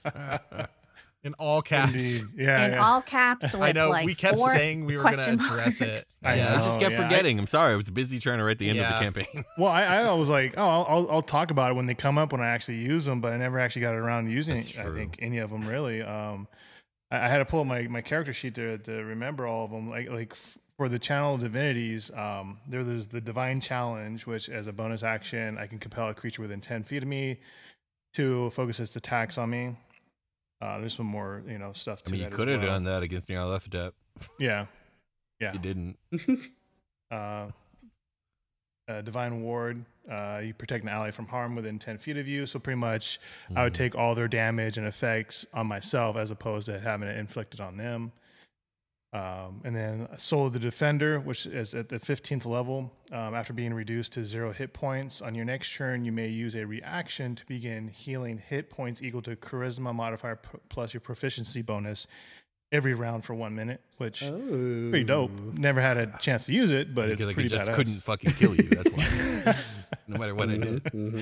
And then the Aura of Resistance. Sorry, at 7th level, I could choose 1 damage type aside from slashing, piercing, or bludgeoning after a long rest. So yeah, those are the main ones. Yeah, that's dope. All class that you and William came up with, right? A subclass. I took a lot of it from a homebrew that I saw, but I tweaked a bit to fit the setting a bit more. Yeah. Okay. And our next question is for William, and that is, and it is from Freeland. So what are some of the things in this campaign that you were hoping would come up or happen that didn't happen? Were there any cool things that the players didn't find that you had hidden? They did not find the deck of many things that I hid in the Library of Ancients. So not that I necessarily wanted them to find it, but I put that in all my campaigns somewhere, and it was there, and it just never did get found. Yeah, didn't I have to roll like a nat 20 as things were like collapsing? Or so you had check. had 2 chances. Your first chance was when you were going down the stairs. If you had used Detect Magic, the spell, you would have found it. But you chose to just keep using Investigation instead. And the second would have been if you had crit while moving up through all the books falling. Yeah, I would have snatched it out of the air. Yeah, would have landed on Bigby's finger. As for like major like plot points or scenes or any of that stuff, like one of the great things about this was 2 things kind of worked in my favor in this regard. Number 1, keeping the plot moving so fast that you guys are just reacting kept me a little bit more in control than I would be in a traditional game.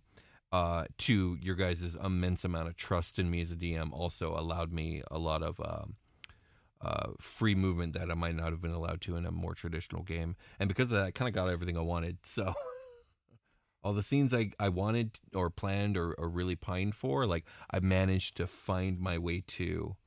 And thank you guys. Yeah, I think that was pivotal for making the show that worked out that way. Yeah. Super dope. We're down to our last few questions, and this one is a very important one from Marcos, and it is hashtag Epilogue for Splack. Unacceptable. I don't know if Splack's gonna get Epilogue. Yeah, he's still around. Percy rolls up on him in no. in the Blood Gala and just sends him, like, basically just makes this man get reborn as something else. Like, just sends him to his next life as many times as I encounter his life. That's hilarious. Love it. Oh my goodness. You know, where you are at in your story and your power level, Percy, you are capable of doing that. So if that's what you did, that's what you did. I love it. No, it's fine. He can live. Everybody loves Splack. Except for I Percy. only hate on Splack because everybody loves Splack. It's fine. He can live. I'll like, Percy would have healed him too, though. Like, I did not mean for him to suddenly die of a heart attack. That was just Those are that was the cards. platinum card that Will gave me. So if anything, it's Will's fault that Splack died. Splack didn't die. He had a heart attack, yes. but they saved him. He lives. lives. He splacks about. Jake, have you ever even listened to the Dungeon Cast episode where we made Splack? That was a long time before that. It was a really long time It ago. was, and I haven't. I've just taken it upon myself to despise him. That's all. Well, if you ever feel like figuring out where Splat came Yeah. from, it was a character creation from a Dungeon Cast episode. Yes. I believe the Wizards Revisited. Yeah. Episode. I'll boot it up just to fuel more, just to put more fuel on my hate fire.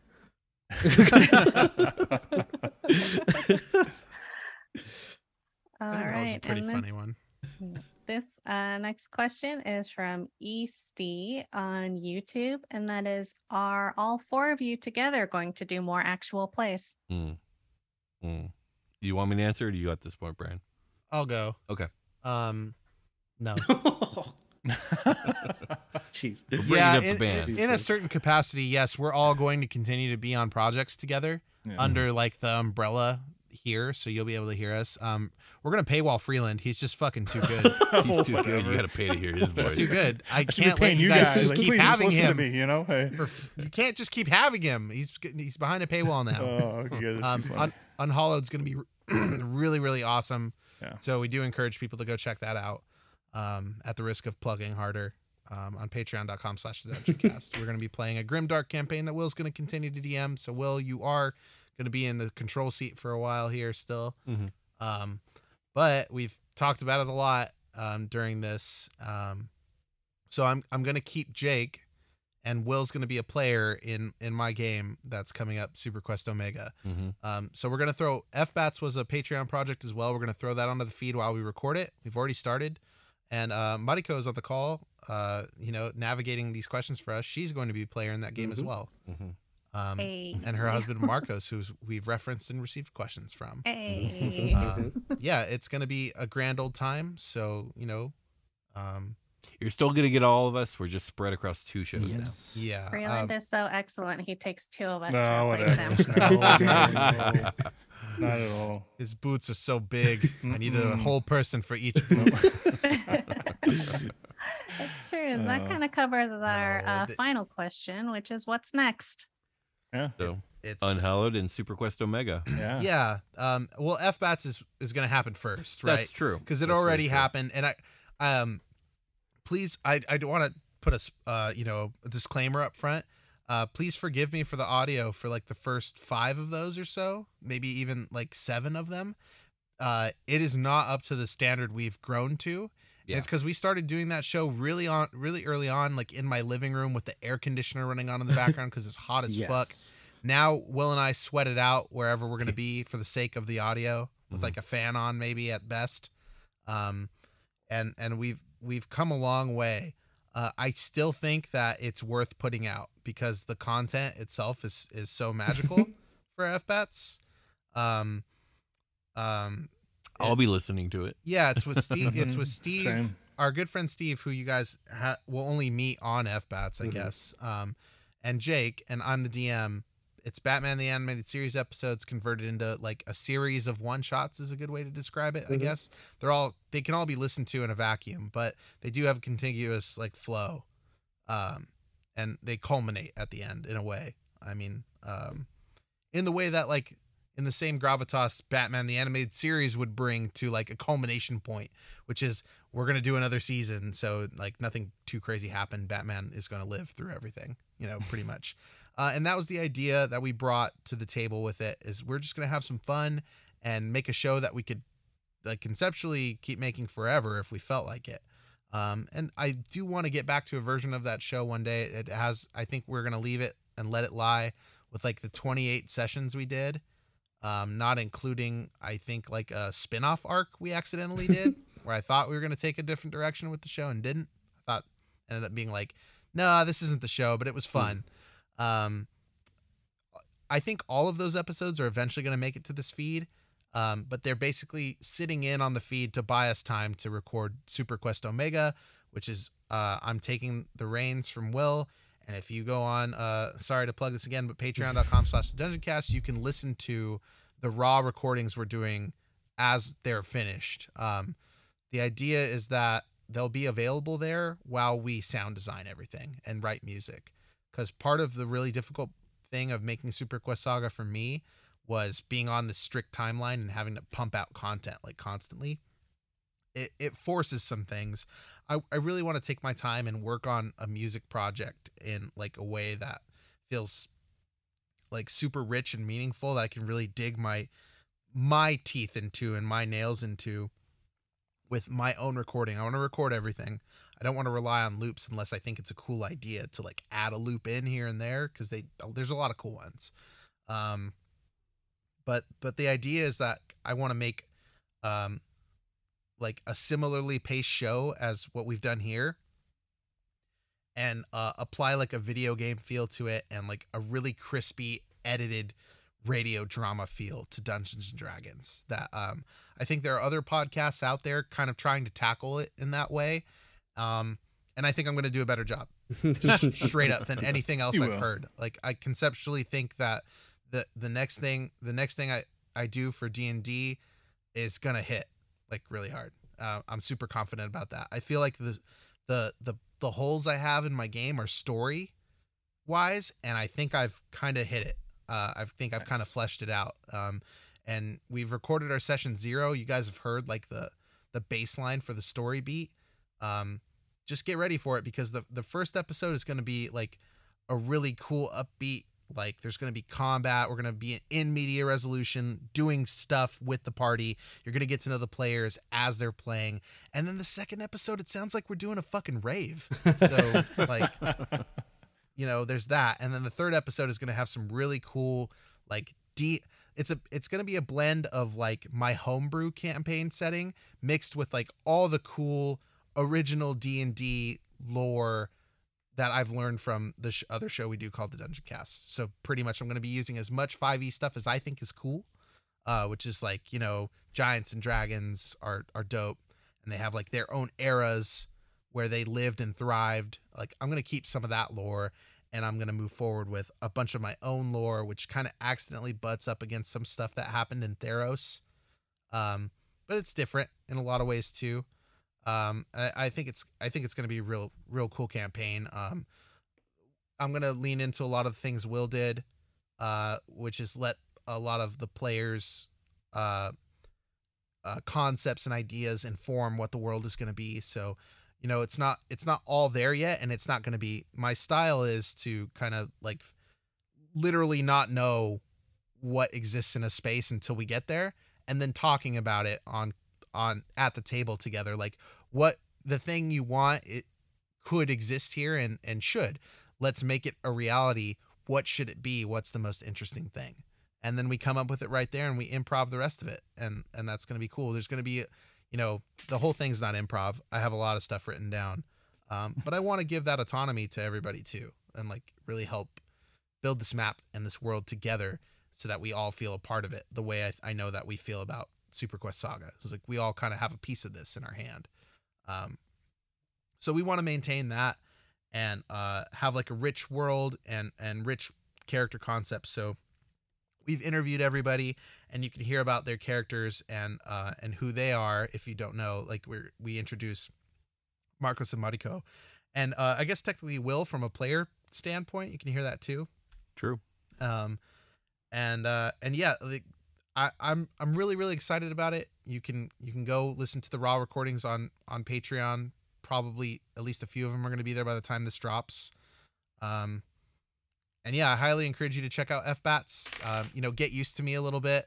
That was like one of my first major stints as a DM was this Superquest Ultra project, which you can hear like our really choppy recordings on Patreon. We're like missing footage for it. It's like there's like so many things went wrong to make that project not happen, but we learned so much, and it made what we're doing now possible. So it was good. It just wasn't, what, like, I don't know. It was going to be, there's a lot of issues. One day. There's just a lot of issues, cool. I'll play D'Artagnan again. It'll be great. I'll bring Digo back. I love, like, there's nothing wrong with the characters. There's nothing wrong with role play. A lot of the stuff that we butted up against was like logistical things and like getting overwhelmed by it all, and like kind of processing the post-production, tackling the post-production process in a way that was not conducive to like the kind of life I have to lead to make a show like this, which is like I have to work a lot of hours at my day job. And that doesn't seem to be getting better anytime soon, but we'll see. I guess I'm not sure what the future holds for me in the workplace, but I know that I want to do this and keep doing this. So that's what I'm going to do. And we're going to tackle this project together as a team. And I'm super excited to continue to sit next to Freeland at the table. So we will be splitting up, but you can get a piece of all of us if you're hungry. Is that the final question, Mariko? That's it. Awesome. Thank you so much for bringing that. That was much less stressful for me. Thank you all for listening. Thank you all for joining us on this wild ride that was Superquest Saga. I'm both like soberingly somber that it's ending, but also just extremely proud of what we've achieved and just extraordinarily thankful that all of you guys have helped support it happen. So yeah, this is farewell for Superquest Saga, but like Brian said, you'll be able to get a piece of us in a couple different places now. Yeah, thank you guys so much. Part of how fun this was had to do with all of you being a part of it. The premiere drops and chatting with people and dropping in every now and again, seeing everybody talk about it in the YouTube comments and on the Discord. Knowing Freeland was like poaching the comments on there because he would like quick respond to people that said stuff. I'm like, yes, dude, Freeland I was rules. on it. Yeah. Like Freeland was there. Freeland was there for all of it. That's right. Yeah. So yeah, thank you guys for making this what it was. Which is really, really fucking awesome and amazing. Yes, indeed. Great fans. And with that, I think we can finally call it a game. My heart. We will that talk meme to you guys video, later. that guy like yell crying, but he's not actually crying. Yeah. You know the one. The one with all the boats. Oh, that was a deep cut no one's going to get. We'll talk to you guys later. Bye. Bye. Gentlemen.